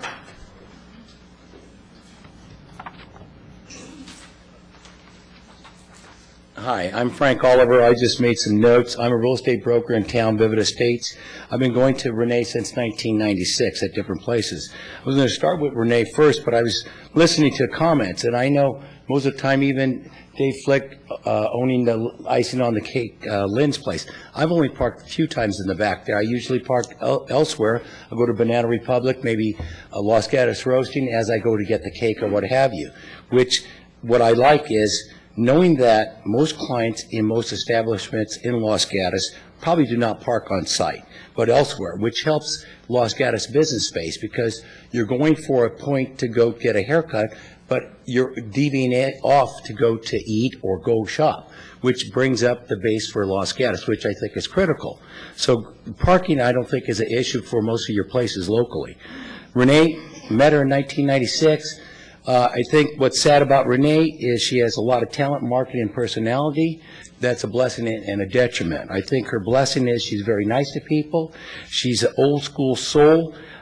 She's helpful. I've never heard her talk down about other salons or stylists in town. Yet the detriment side is other salons and stylists I've heard in town will always kind of have one up on her. And I think because of her style, it's probably that. Dave Flick built that beautiful building.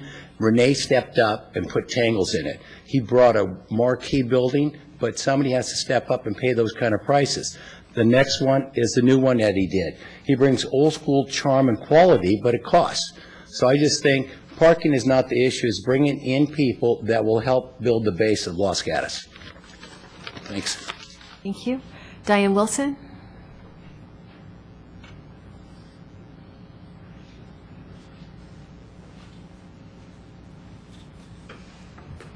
My name is Diane Wilson. I'm a current Los Gatos resident at 25971 Mar Vista Court.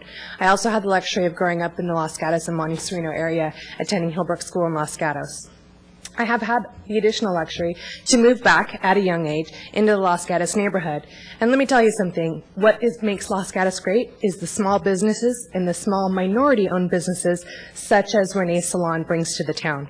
I think there were 4 distinct issues that were brought up tonight. The issue of a station size, the parking, the use of a building, and turnover time for those clients.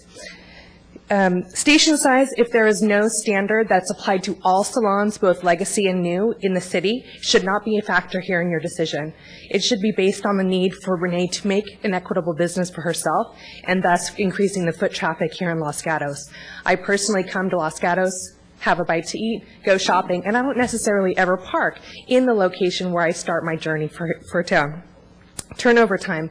They mentioned that it takes 30 minutes to do a manicure, and yet it takes me 2.5 hours to get my hair done. I think that's quite a different time spent in this salon. The use of the building, as we've heard earlier, has spent 23 years as a salon. I think it's important to note that having salons and personal services brings the people into Los Gatos and lets them stay there and continue their shopping journey and spending time and money in other businesses. I think that her mom mentioned that a symbiotic relationship and synergy is important to the Los Gatos businesses. I completely agree. I think some of the points that are brought by contending salons are that of jealousy and contempt, and that they are not up to the competition that Renee brings to the party. With a list of 300 clients from all over the state and surrounding areas, she brings a large book with her, and I think if the business is down for other stylists, it's not because of Renee wanting to expand her business. It's because Renee is a savvy business person and wants to grow business not only for herself, but for the town of Los Gatos. Thank you. Thank you. This may or may not be the last card, and it clearly is not the last card. If you want to speak, please, right now, fill out the card. It is on the back of the chairs there in pencils, and bring it up. But our next speaker now is Mike Clunan, or Clunar. Not exactly sure. Good evening, ladies and gentlemen. My name is Mike Clunan. I'm the father of Valerie Spino at the Los Gatos Nail Works. I just wanted to make a couple of comments. Number one, after 19 plus years of bringing thousands of people into your city here to do business with you and or shop, go to restaurants or whatever, she found herself in a very precarious situation. The new owner of the building came in and told her she had 30 days to evacuate. That means that she had to go to some other business and bring her whole crew with her because she was responsible for them. Now, I thought, well, this is really a tough situation. So consequently, things worked out. You guys here at this council gave her kind of a hard time getting into the new place over at the Opera House. Didn't know why, but rules are rules. Then we've got somebody coming in that wants to open up an X amount of stations. I don't care if it's 12, 7, 9, or whatever. The impact on the competition alone, there isn't a salon in this city that's at full capacity. That's number one. Number two, very few of them even are doing half the business because of the economy situation we're presently in. And I'm appalled at the fact that you people sit there and you're considering bringing in somebody that wants to put in 12 stations. I don't know. Maybe there's something I don't understand. And I hope that you people take this into consideration. Jamming more people into this city with the same business, I don't think that's good business at all. Especially when you're not supporting the people that are here, have been here, and have done the job for you people. You. They've come in here, they've brought people to this establishment. And sum up. I guess I'm finished. Any questions from you people about this? Any? At all? Nothing? You understand what I said? We heard what you said. Fine. I have a question. Oh, you do? Wait, Yes, Vice sir. Mayor Brzezinski. Was Mr. Flick the property owner when your daughter was given her 30-day notice? Was it what? Was Mr. Flick the property owner? He's the one, yeah, he's the one came in and blew her out for 30 days after 19 years of good service here with a AAA company. All right, thank you. Thank you. Okay. Jean Tenor, or Tenor? Tenori. Tenori? Well, Yes. Hi, my name is Jean Tenori. I live in Los Gatos. I raised my daughter here. I also conduct my business here in Los Gatos. And I just want, everybody pretty much said everything that I had on my notes, except I've been going to Renee for 15 years, and I moved out of state for a while, and I flew back to go to Renee. I moved back here because she's like one of my dearest friends. I'm nervous, sorry. But I want to say I lived Take on a Park. breath, it's just us. And And the TV cameras. You know, I lived on Park Avenue for 3 years, and I have seen, I work from home, I'm in real estate as well. I've seen the traffic in that parking lot all day long, and it's pretty much empty until about 11:30. We have lunch traffic, and then it dies down again until about, I don't know, 4:30 or so. And then, you know, it's pretty busy. So those are the hours mostly that she's going to be conducting her business. So I thought that might be important to you, knowing that with the parking issue, it's, you know, and again, you know, we park, oh, I'm nervous. She brings a lot of people here, and she brings a lot of business to this town, and I've referred quite a few people to her. So I just really hope that you're going to give her the opportunity to, you know, grow her business here and continue to grow her business here. Thank you. I'm done. Thank you. Dino Masuri?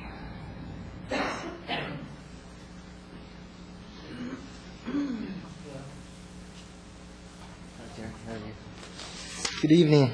My name is Dino Masuris. Do you need my addresses, or are you okay with that? It's fine for right Okay. There was a reason why the moratorium was put on in the first place, and I don't know, but I don't think anything has changed since then. It's gotten actually a lot worse. We have town codes designed to protect the wonderful people who support our town and to preserve a well-balanced businesses that can coexist and thrive with each other. And excuse me, I'm kind of mumbling here. I'm a little nervous myself. This is really hard because I am friends with Renee.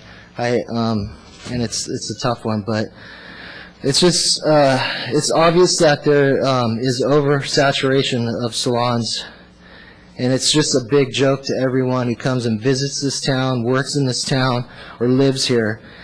I'm very disappointed that the town codes can be manipulated and interpreted to benefit a few. Mr. Flick's conditional use permit was expired. It was not a hair salon before. He said himself that he removed 7 nail stations. He physically saw 7. He removed 7 himself. Now he's asking for more. He also has another hair salon 300 feet away that would be in direct competition. And to me, that's just morally unfair to them. There's definitely more than 42 salons in that. I forgot this gal's name that she counted. Your count's wrong. There's more. There's more like 62. There's in the town of Los Gatos. There's over 80. Shops that are here. And the shops just aren't doing good. It's tough for everybody right now. And to put another salon in town, it's going to be a joke. It's just a laughing stock. I mean, it's so hard. There's so many right on that street. And the girls are sitting here saying themselves that they're building their clientele. So that everyone's building their clientele. Everyone has salon stations available for rent. So this is going to be a huge, huge impact. And I can just go on and on about this, but thank you very much. Thank you. Questions? Thank you so much. We do have some more cards. Is there anyone else who wants to fill out a card? Is there anyone else who hasn't already spoken? Could you please bring your cards up? And I know this is going very long and you're getting antsy out there, but let's be quiet and be respectful for the people that are speaking. Valerie Davis is up next.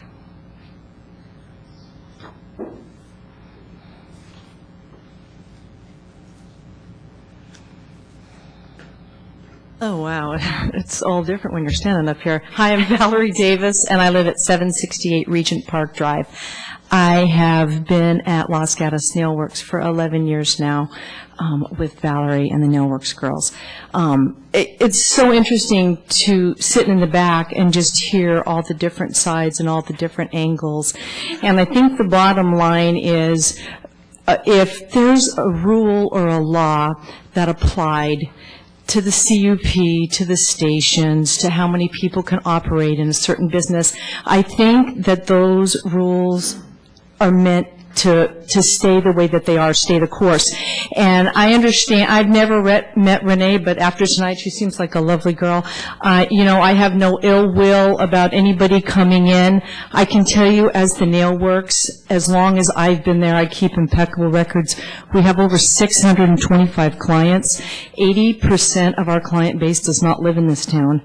They come in and they spend their money. And it's a good service, and it's a quality service, and we're happy for anyone that comes in, regardless of what is spoken tonight. But the bottom line is, if you make a rule, then stick to it. It shouldn't be, we're going to bend for this person because they do so much, or we're going to bend for that. Or I'm sure we could all stand up here with banners and say, we donate to high schools, we donate to a new restaurant in town, or we say this or we say that. But the bottom line is, if something is put in effect, I don't understand what it would do to change that. So vote how you will, but thanks for listening to me. Thank you. Shailene Hernandez. Hi, I'm Shailene Hernandez, and I currently work at Formula Salon with Renee. I just want to say that I wish the other businesses opposed to this would realize that a lot of the hairdressers, we have a full clientele. Not all of us, but most of us there, we do have a full clientele. And us moving to this new location, if anything, it's going to boost sales for all the surrounding businesses. We're all supposed to help each other here in Los Gatos. Our clients sitting around and have nothing to do, they walk over and get a coffee. They're going to be able to get a bagel or go buy some clothes. And, a lot of times maybe we overbooked and we'll refer them to a salon down the street or surrounding area. We're not like, oh, you only have to come here. We want to share the wealth, share the business. That should all go around. It's supposed to go that way. I know I've referred clients to Nailworks a lot of times. That was the only place I knew of that was close by. And as far as the parking, just like everyone says, it's a small issue. I mean, it doesn't matter if a grocery store goes in there, a restaurant, either way, parking's going to be rough. And that's good that parking's bad. It means our economy is getting better. That's a good thing, right? We shouldn't be complaining. We should be like, yay, it's busy. People want to come spend money. So, only the last thing I was going to say was, there's a lot of salons in Los Gatos, but there's a lot of women and men that need haircuts. I mean, there's plenty of people out there and plenty of salons, so that's it. Thank you. Sarita Turley. This may or may not be the last card I have. My name is Sarita Turley. I live in Campbell, and I just have to say that I find it rather funny for the last hour and a half we're talking about nail salons and hair salons, when there's all this other stuff going on in this world. Bottom line is, she's been here for 20 years. She's just going from point A to point B. So why is it such a big deal? I mean, she's just moving her business. It's not like she's opening up a new business. She's just moving it. She's moving it, and she's taking her clientele, and she's taking everything that she does, which is really good, to a different location. So the fact that the parking's an issue, parking's always been an issue. I don't know why this is an issue and that's an issue. She's just moving. She's moving, and I just don't know why everyone has to have this continuous discussion about her business. She should do what she wants to do to survive, and that's what we all do. Thank you. Are there any additional cards before I call the appellant back up for the final rebuttal? Seeing none, Mr. Flick, you are going to take the appellant's up to 5 minutes. Yep. Dave Flick, 130 Stacia Street, Los Gatos. I'm the building owner. I have a lot of information about this building, and it upsets me that it's being misrepresented. The building had to be replaced in its exact square footage of the building that was there. It's not bigger.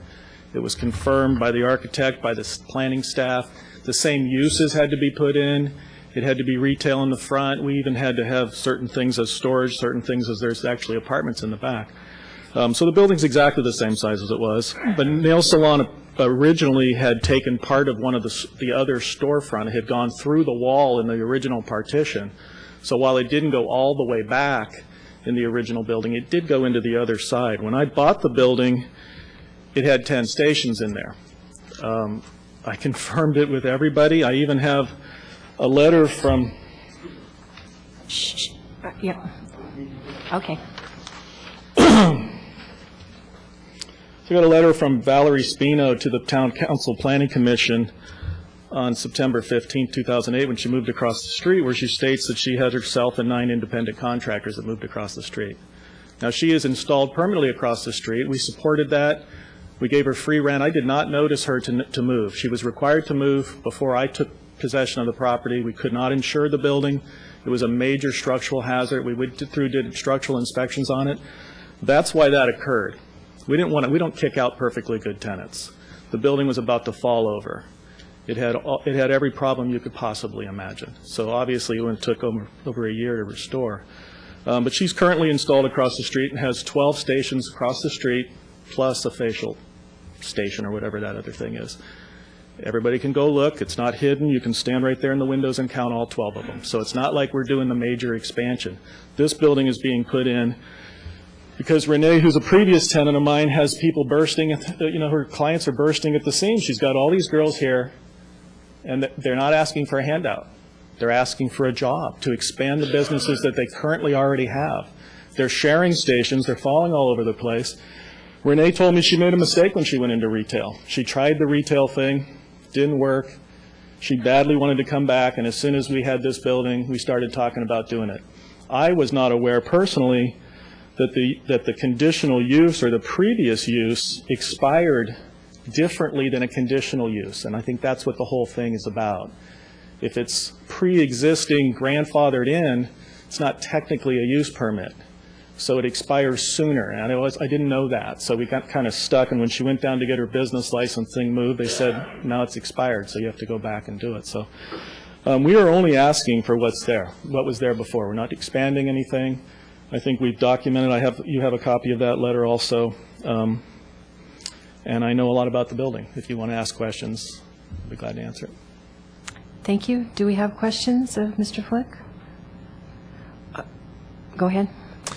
Mr. Flick, there's been much said about about 2 phases, the transition from the previous tenants, and then the conditional use permits lapsing.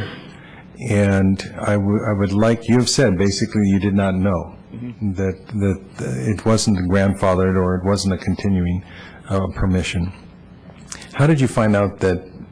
How did you, as the property owner, find out that conditional use permit had lapsed? I found out when Renee went down to move her permit over that the conditional use. I did not know until that point that the conditional use permit had lapsed. We could have easily made it within the 365 day. We could have installed the business license in there and done some hair and to qualified like Travis did and a couple other things if we had known. We still don't have PG&E. The underground PG&E has taken 12 months plus 14 months so far, and we still don't have the underground lines. It's taken this long, and we applied for it pretty much the day we started the demolition of the interior of the building. So the previous owner of the building was attempting for 8 years to demolish the building, which is why it sat there, and the nail salon was on a month-to-month lease just to hold the building. Now, she knew that was going to happen. And then when I took the building and started to do it, I'm kind of the bad guy because everybody knew that use could not stay there when we had the building was up 45 feet on jacks in the back for 4 months while we did the structural work underneath it. It was complicated. You notice the sidewalk's been lowered, the big hump has been taken out, the steps have been taken out. You can now, handicaps can pull into both without going up any steps. Full ADA bathrooms had to be added to each unit, which are almost 100 square feet apiece. A rear entry. Excuse me, we do not interrupt from the audience. Okay. A rear Whoever entrance that had was. to be rear entrance had to be added, underground fire sprinklers, 4-inch water mains. So it was a pretty complicated piece of work. I've done it before, but I didn't know I was going to lose the use. And I really feel that I have a bunch of people here saying, let me work for a living. And to me, that really is really all what's it all about. So, thank you. Mr. Flick, I have a question. As you know, the CUP actually has nothing to do with this particular business. It's giving a use to a piece of property. Correct. So it stays with your property as businesses come and go. Correct. Why is a personal service business appealing to you as opposed to retail, in a retail setting? You know, I got to tell you, since they put in the use permit process, when I did the Soda Works Plaza, you didn't have to have use permits. I have a use permit now for almost every business in every building that I own, except for the Indian store, I think. I mean, that's the way the use permit now is. If it's food, if it's coffee, if it's alcohol, if it's wine, if it's a restaurant, if it's a salon, if it's restoration hardware, if it's got more than 7 stores. So the use permit process is required now for just about everything, except for a small mom and pop operator. And I have a couple of those, but it's even required to have the cigar shop. It's required for that too. So it isn't the use permit. I would rather not be here. I know way more about salons than I ever wanted to know. It's the tenant and the people that want to work for a living, and she's been my tenant. She was my first tenant in the Soda Works Plaza. She ran a great business.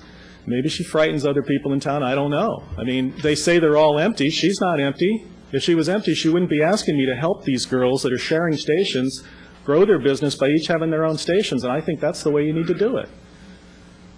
She's a good businesswoman. Her family is established on the block, and she loves this building. You know, as soon as she found out I got it, we were talking about this, so that was my intention. Okay, let me see if council has any additional questions. We do not. Thank you. Okay, so I'm going to close the public hearing, which means all of you have now finished talking and have no more opportunities to talk.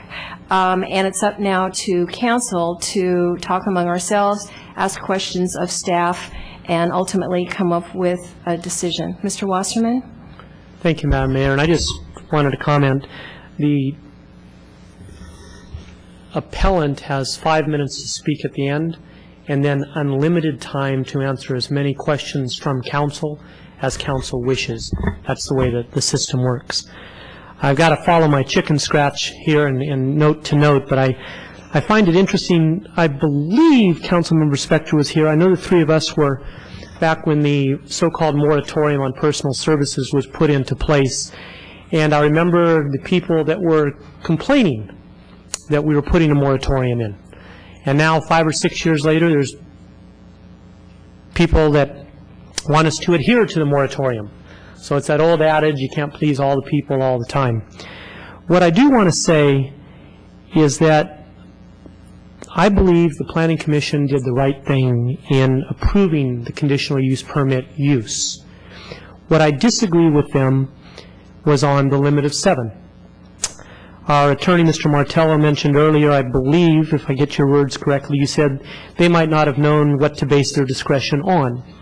And I certainly, as I look at the various findings and the direction that I'm heading, Madam Mayor, the finding has to do with discretion. For myself, and again, I appreciate what Mr. Flick said, and I certainly know the family and the people involved, but the CUP, as the mayor said, goes with the property. So the motion I'm going to make in just a minute has to do with the property. Whether people are employed or not employed, or their book is full or the book isn't full, whatever, we're up here to make a decision about a piece of property. From my perspective, that piece of property, well, it was in badly need of repair. Mr. Flick came in, business decision, decided to buy it, decided to fix it up, decided to lease it. That's his business, has nothing to do with council. What's appealing to me is taking what was there and restoring it in a historically accurate way. That restoration, that helped enhance Main Street. That helped enhance Los Gatos. So the fact that the conditional use permit expired by 50 days or 100 days, or they could have opened up a chair or whatever, that really doesn't matter to me. One of the speakers mentioned tonight, the town has laws. You should follow those laws. I forget which of the 30 speakers that we had here said that. Those laws were made by our predecessors. Those laws can be changed by this council. And the laws that exist today can be changed by our successors. So at the end of the day, this is how I feel. If an exception has to be made about the 365 days on the conditional use permit having expired, I as a council member certainly think an exception is appropriate in this case because of the historic renovation that took place. The legal non-conforming status that it has, I believe, had an unlimited number of stations. I'm convinced there was somewhere around 10 stations. Depending on who you hear and who you listen to, if it was 8 and 2 or 10 and 2 or 7 and 3, I don't know. But what I do know is that building is better. That building used to be a personal service place. That building, I believe, has the right to continue being a personal service place. And for that reason, Madam Mayor, I would make a motion, and please, Mr. Attorney, correct me if I'm wrong, but the motion would be, well, I guess we have the right to do this. My motion would be to amend the Planning Commission's, are you putting it up there for me? Thank you. I would take option number 1, which is to approve the additional stations as per the appeal. And I would make the required findings. And Madam Mayor, do I make that now in my motion or after discussion? Let's see if you get a second. Okay, I'll leave it at that. Is there a second for that motion? Question. Mr. I have a question of the motion maker. Sure. Are you setting no restriction on the number of stations? No, sir. I'm agreeing with the 12 that was applied for. All right, thank you. So we're back to, do we have a second for the motion that's currently on the floor? And we do not. Okay. Do we have other council members who have like to speak at this time? Mrs. Spector? You got your microphone on first. Okay, Vice Mayor was ready too. Before I get started, I have a question. Number 1 up there is approve additional stations as per appeal. Understand that. Making the required findings. Are you talking about the CUP findings, or are you talking about the findings to reverse the Planning Commission, or all of the above?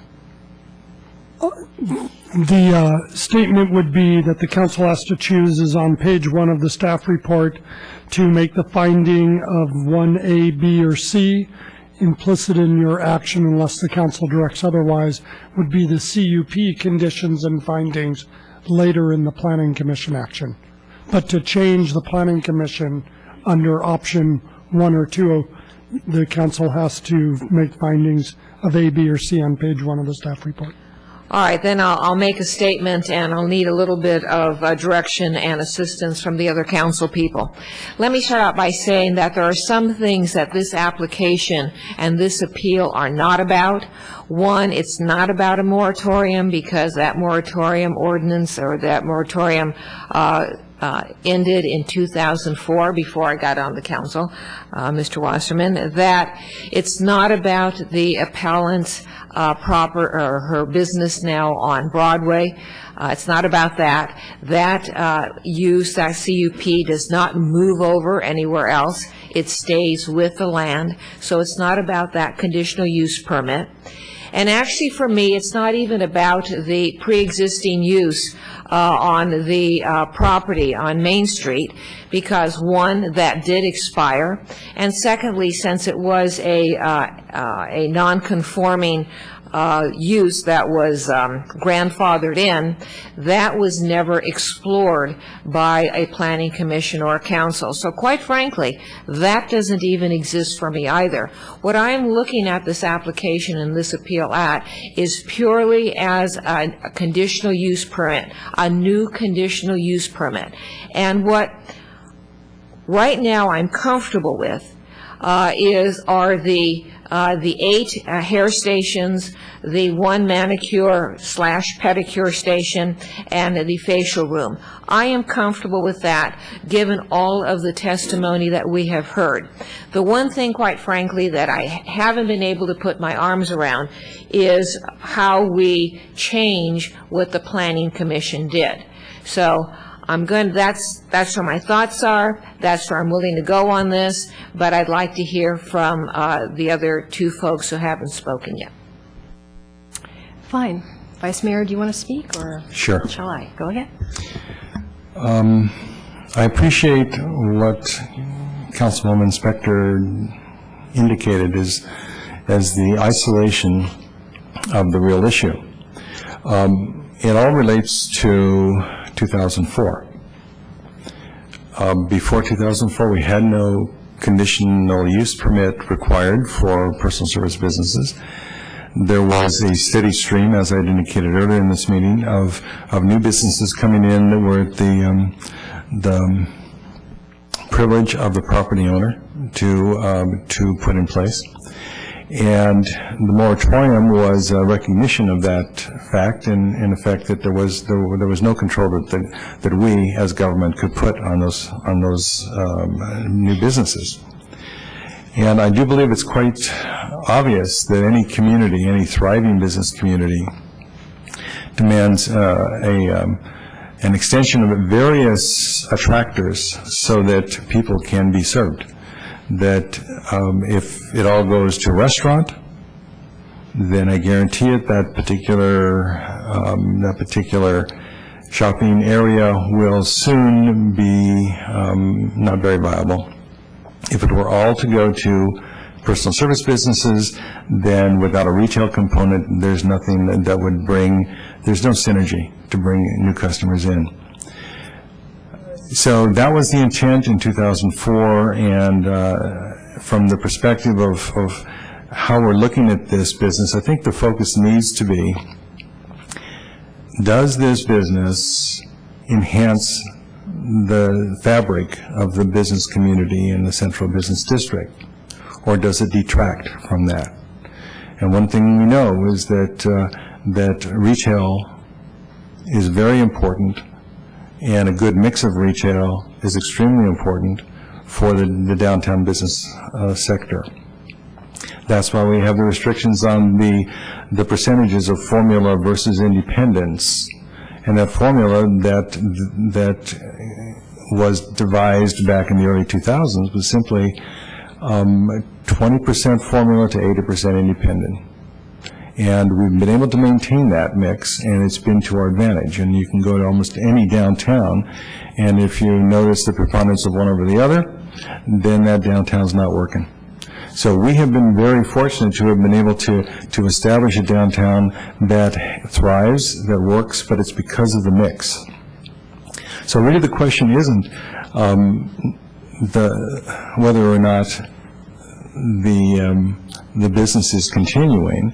The question for us, since this is a de novo hearing, and when anyone raises a question by way of an appeal, they know that the risk they run is that even those things that were to their benefit may not be available to them subsequent to this meeting. It's a risk, okay? Because we started this thing all over tonight.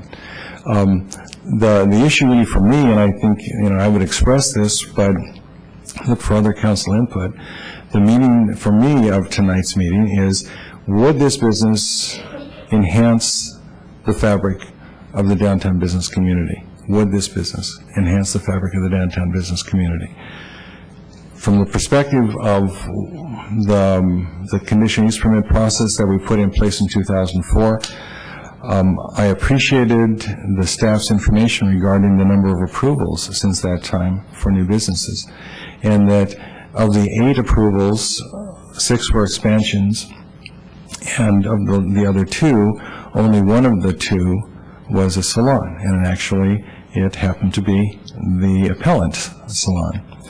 So I would say that from the perspective of what we attempted in 2004, we've been pretty successful.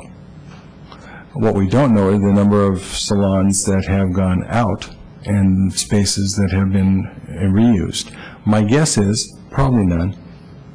So what we're talking really about is whether or not in the last 10 years we have been able to fulfill the expectation of the conditional use permit, which was to put constraints on the addition of new businesses taking retail space in the downtown.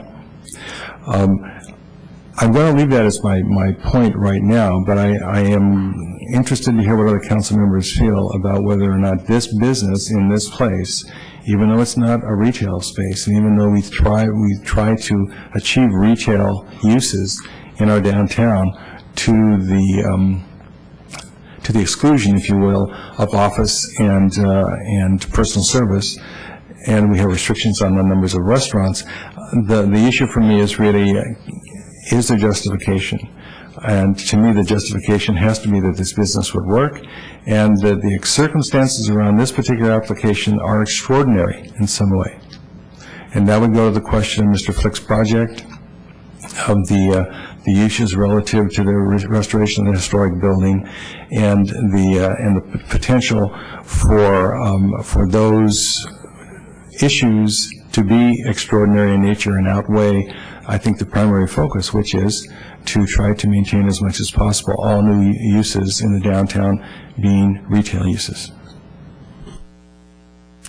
Thank you. I'm going to take this opportunity to give you my analysis on this, which is similar but different from what the Vice Mayor just said. I was here in 2003 when we instituted the emergency moratorium. I actually voted against it because it seemed like it wasn't an emergency, but you know, it was fine. And it was to give us some space and time to do that kind of analysis of what is the balance and the mix of businesses in our downtown. We have a very precious asset in the town of Los Gatos, our historic downtown. And it is a big deal when one business wants to come in or a business moves because it affects what that asset is like. And what we learned during that analysis during the moratorium is that if you have too many offices, if you have too many personal service businesses in prime retail location, it interferes with the retail environment. People are walking down the street, and what you always want to offer someone who is strolling and shopping is something new and exciting to look at just on the next block, or just how far you can see. And you see this in design of shopping centers. We're not a shopping center, but we have to pay attention to the way humans behave and to make this an environment as much as we can within our responsibility as a jurisdiction to make businesses viable, but again, to create a shopping experience that is pleasurable and entices people here. So when we came in with this idea of, well, all right, now going forward, every personal service business is going to have a CUP.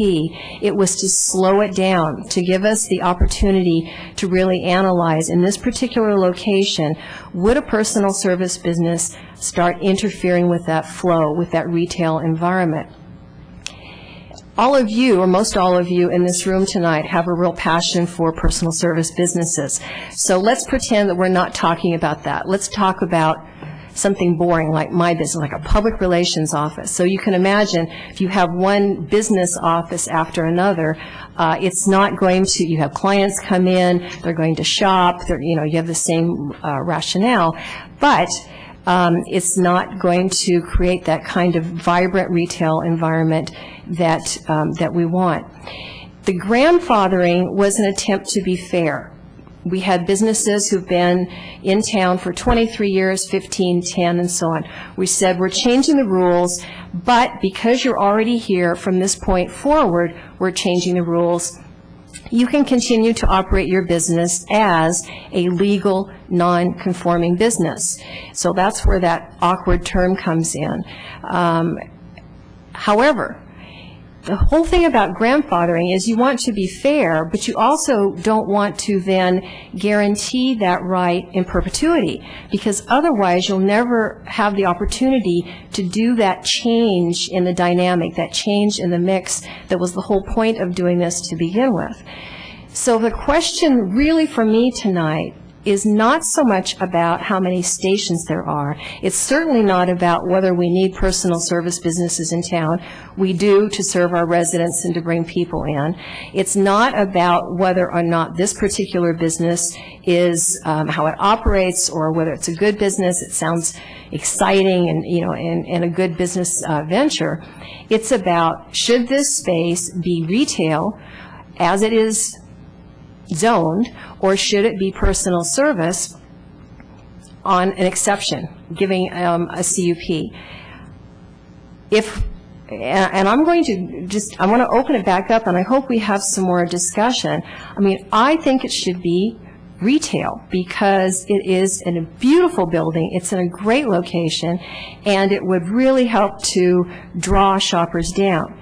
Now, if we decide here that there's justification for making it a personal service business, then I'm not as concerned about how many stations there are. It's that decision of, do we keep this as retail, which is what it's zoned for, and it's what the whole moratorium and the CUP process is designed to do, or do we say this is one of those exceptions that warrants that CUP process that we put into place? So, Council, I'm throwing it back to you, and I'd like to know your comments on that. Mrs. Spector.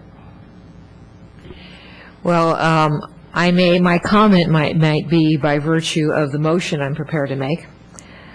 I'm going to move that the motion would be that the Planning Commission decision should be modified. It should be modified on the basis that there was an error on the part of the Planning Commission, and sorry, Planning Commissioners, that's probably the first time I've ever said that, but the error was in defining the number of stations as 7 based on a pre-existing use which was no longer existing. It was illegal to begin with. Mr. Erickson actually had a very astute observation in that regard. It was never approved by any town entity. So that's the basis for the modification. And what I would be modifying would be the limitation on the number of stations. It currently says 7. I would say 10. And I would specifically include 8 hair stations, 1 manicure, pedicure station, and 1 facial room. And I would make the findings with regard to the conditional use permit as specified in attachment 2. I would second that motion, Madam Mayor. May I comment? Well, first I have a question, because you mentioned attachment 2, which has both why you may grant a conditional use permit and why you may deny a conditional use permit. So do you mean section A, I'm assuming? I am top half? Absolutely. Top half of attachment 2? Sub A. Okay. And you may second and comment, but I'm going to want to ask the maker of the motion and the seconder to talk to me more about why this conditional use permit and why not retail. Okay, thank you. You want to hear from me first or the motion maker? Do you want to speak first? I'll defer to him, and I'm willing to address it. Okay, thank you.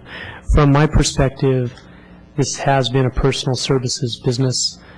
When we put the moratorium in place in 2003, 2004, for the reasons that have been expressed previously, it was to keep an eye, is to make sure, as has been said, that the town didn't become all of one thing, that there was diversity and mix. And in 2003 and in 2004 and in 2005 and 2006, as each of the new businesses came forward in downtown Los Gatos, we looked at the mix and we said, okay, this is appropriate or this isn't appropriate.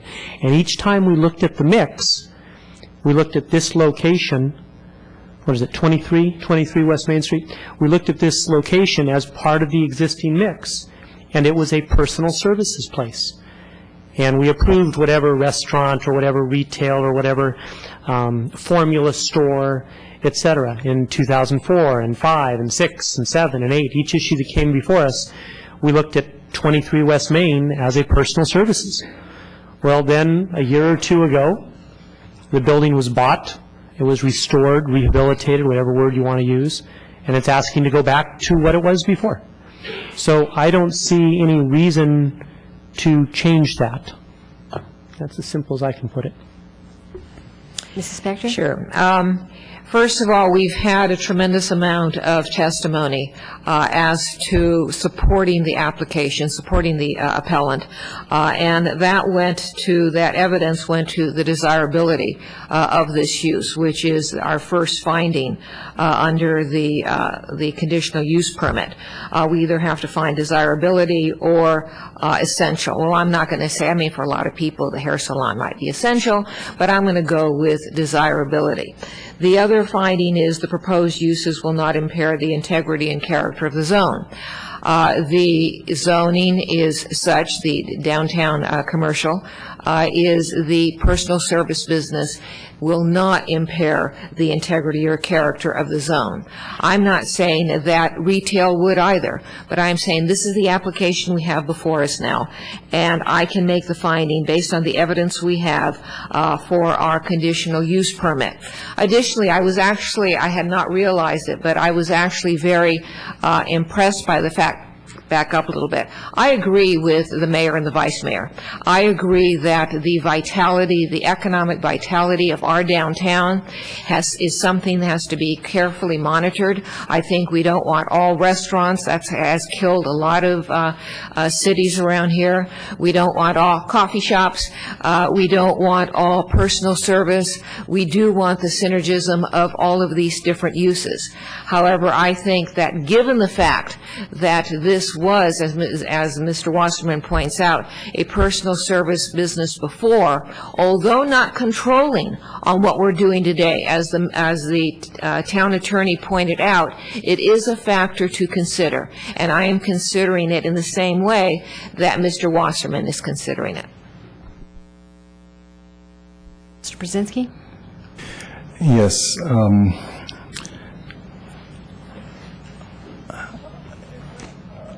A couple of issues to supplement what's been said so far. If the question is the addition of this particular personal service business, if the question is, will it impact my business as an already existent personal service business, salon, nail place, whatever, I have to say we cannot protect that. We are not in the business of making sure that one unit of the business community is protected against competition. And we've seen that before, where we've had independents step up and say, well, if this business goes in, I'm going to suffer. And I think the theoretical position behind that is that in great measure, competing businesses actually enhance the attractiveness of a business of a similar kind, because people can then evaluate and analyze whether they want to do business with this kitchenwares shop or the new one that just came in. And competition is a good thing. Competition is what makes a downtown thrive. And I think it's protectionism and lack of competition that makes a downtown die. So from that perspective, I definitely appreciate so many of the comments made that reflected what will this do to my business. But I think that we have to be very cautious as government to act in any protectionist way if that were the intention. Second of all, I am concerned about the confusion that evidently existed regarding the previous use and the continuation of the conditional use permit. Someone mentioned that Mr. Flick has been around a long time, knows the ropes, but I have to believe what he said, in that in this particular case, he wasn't cognizant of the fact that this was lapsing and that he was only informed when the appellant came to get the business license. I do not want to be in a situation where we act unfairly, if it could be determined to look that way, when indeed mistakes have been made. From the point of view of the input tonight, I agree with the mayor. I mean, my preference is a retail space, and I actually believe that we are saturated to the point of not being beneficial to our community to increase the number of personal services business in the downtown. I absolutely believe that. And my preference walking into this meeting was to see this space available to a retail tenant for purposes of bringing the business on the west side of Main Street Bridge to the east side. This is the last stop on on the south leg of Main Street before you cross the bridge to get to the tenants on the east side.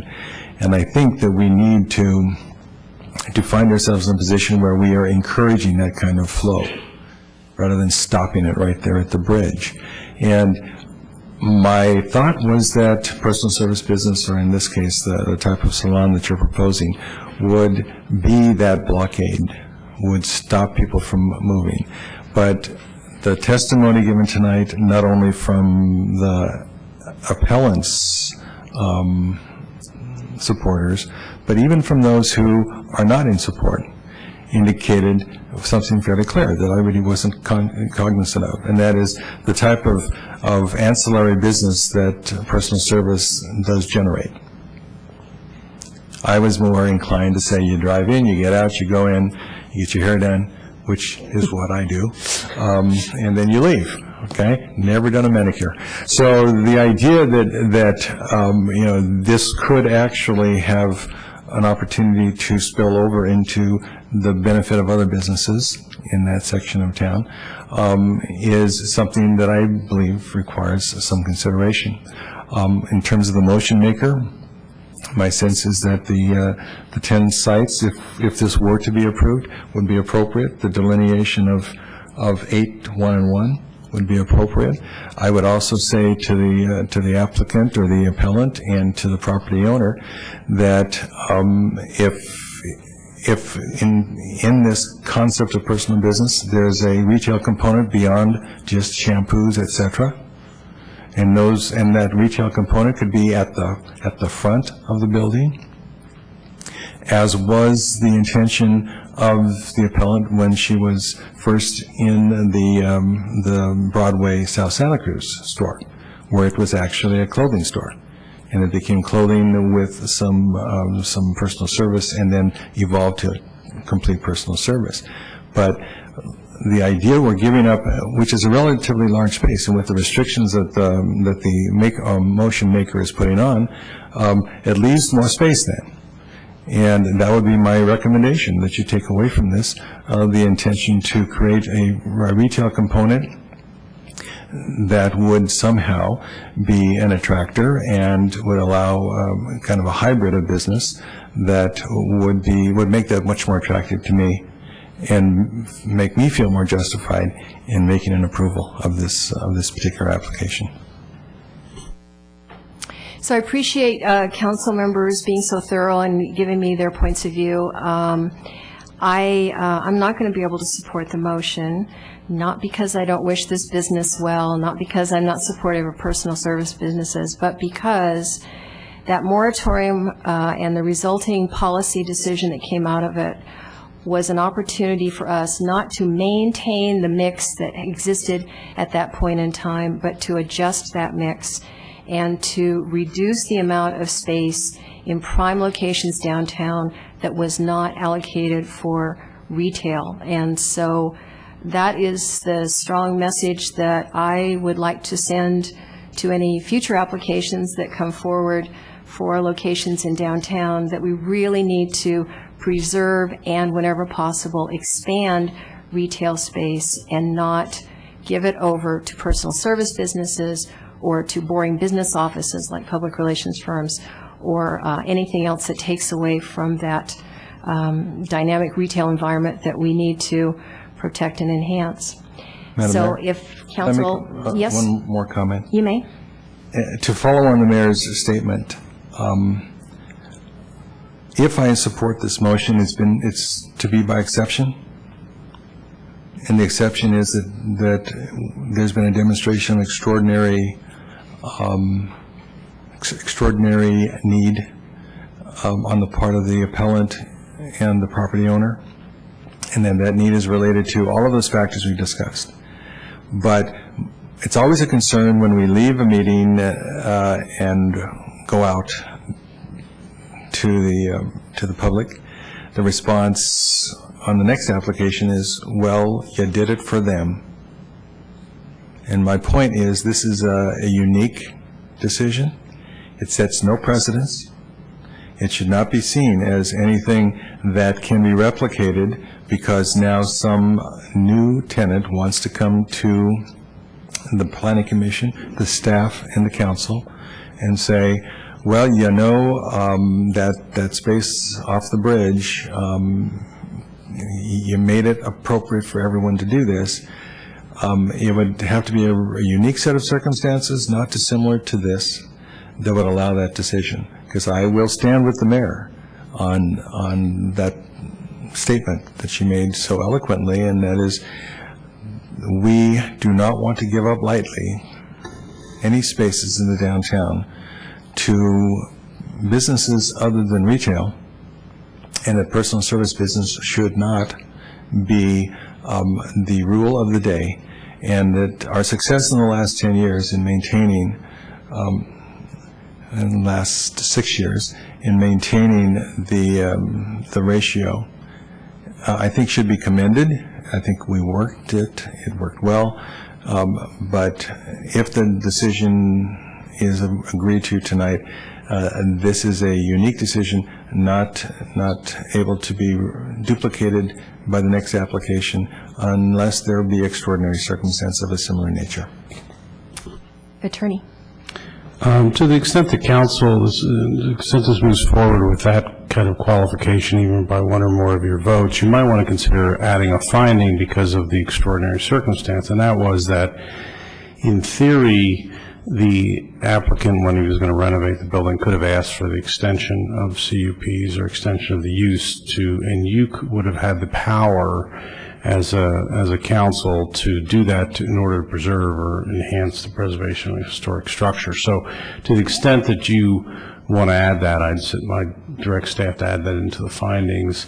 And that way the best way to avoid setting a precedent is to make it very clear why you're deciding something, which I think the record does, but certainly that finding would help additionally.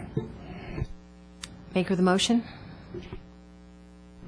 I have no problem adding the finding. I'll get some wording from the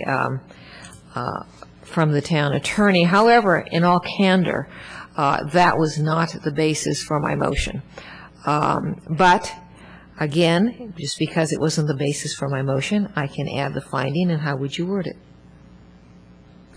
I think you can just direct staff to include a finding, but it would essentially be that the motion recognizes that the loss of the pre-existing personal service business was as a result of the long-term preservation of a historic structure, which was an overall community benefit, and therefore did not want to essentially penalize the person that was investing in the historic structure by the loss of this.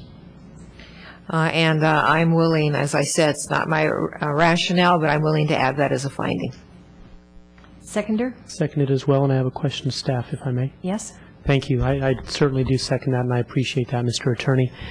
Ms. Mosley, will you please confirm or not, the reason we're here tonight, and I think it ties into what was just added on, is because there was a remodel? That was what caused the lapse in the non-conforming use. But if the applicant, if the property owner had bought the property and just continued the business, the CUP with the personal service just would have continued. And because he shut down the business to do the historical renovation, as Mr. Martello just referred to, we're here because it took him longer to do than what our extension was. It took him longer than the 180 days that a non-conforming use has. Okay, so what I was asking was, we're basically here because he decided to rehabilitate the building and it took him longer and he didn't know to ask for the extension? Correct. Okay, thank you. But it could also have been lost if the tenant had moved out and it was vacant for 180 days. Absolutely. Absolutely, and then those and then we people have a whole other conversation. People that use right? public relations every 5 weeks would be there. That's right. And I have to say, adding that exception can almost persuade me to vote for it, but I think she's got enough votes to carry it, so I think I'll stick with my no vote. And if we have no other comments, I'll go ahead and call for the vote. So all in favor, say aye. Aye. And one opposed. So the motion carries 3-1. Oh, and we are adjourned.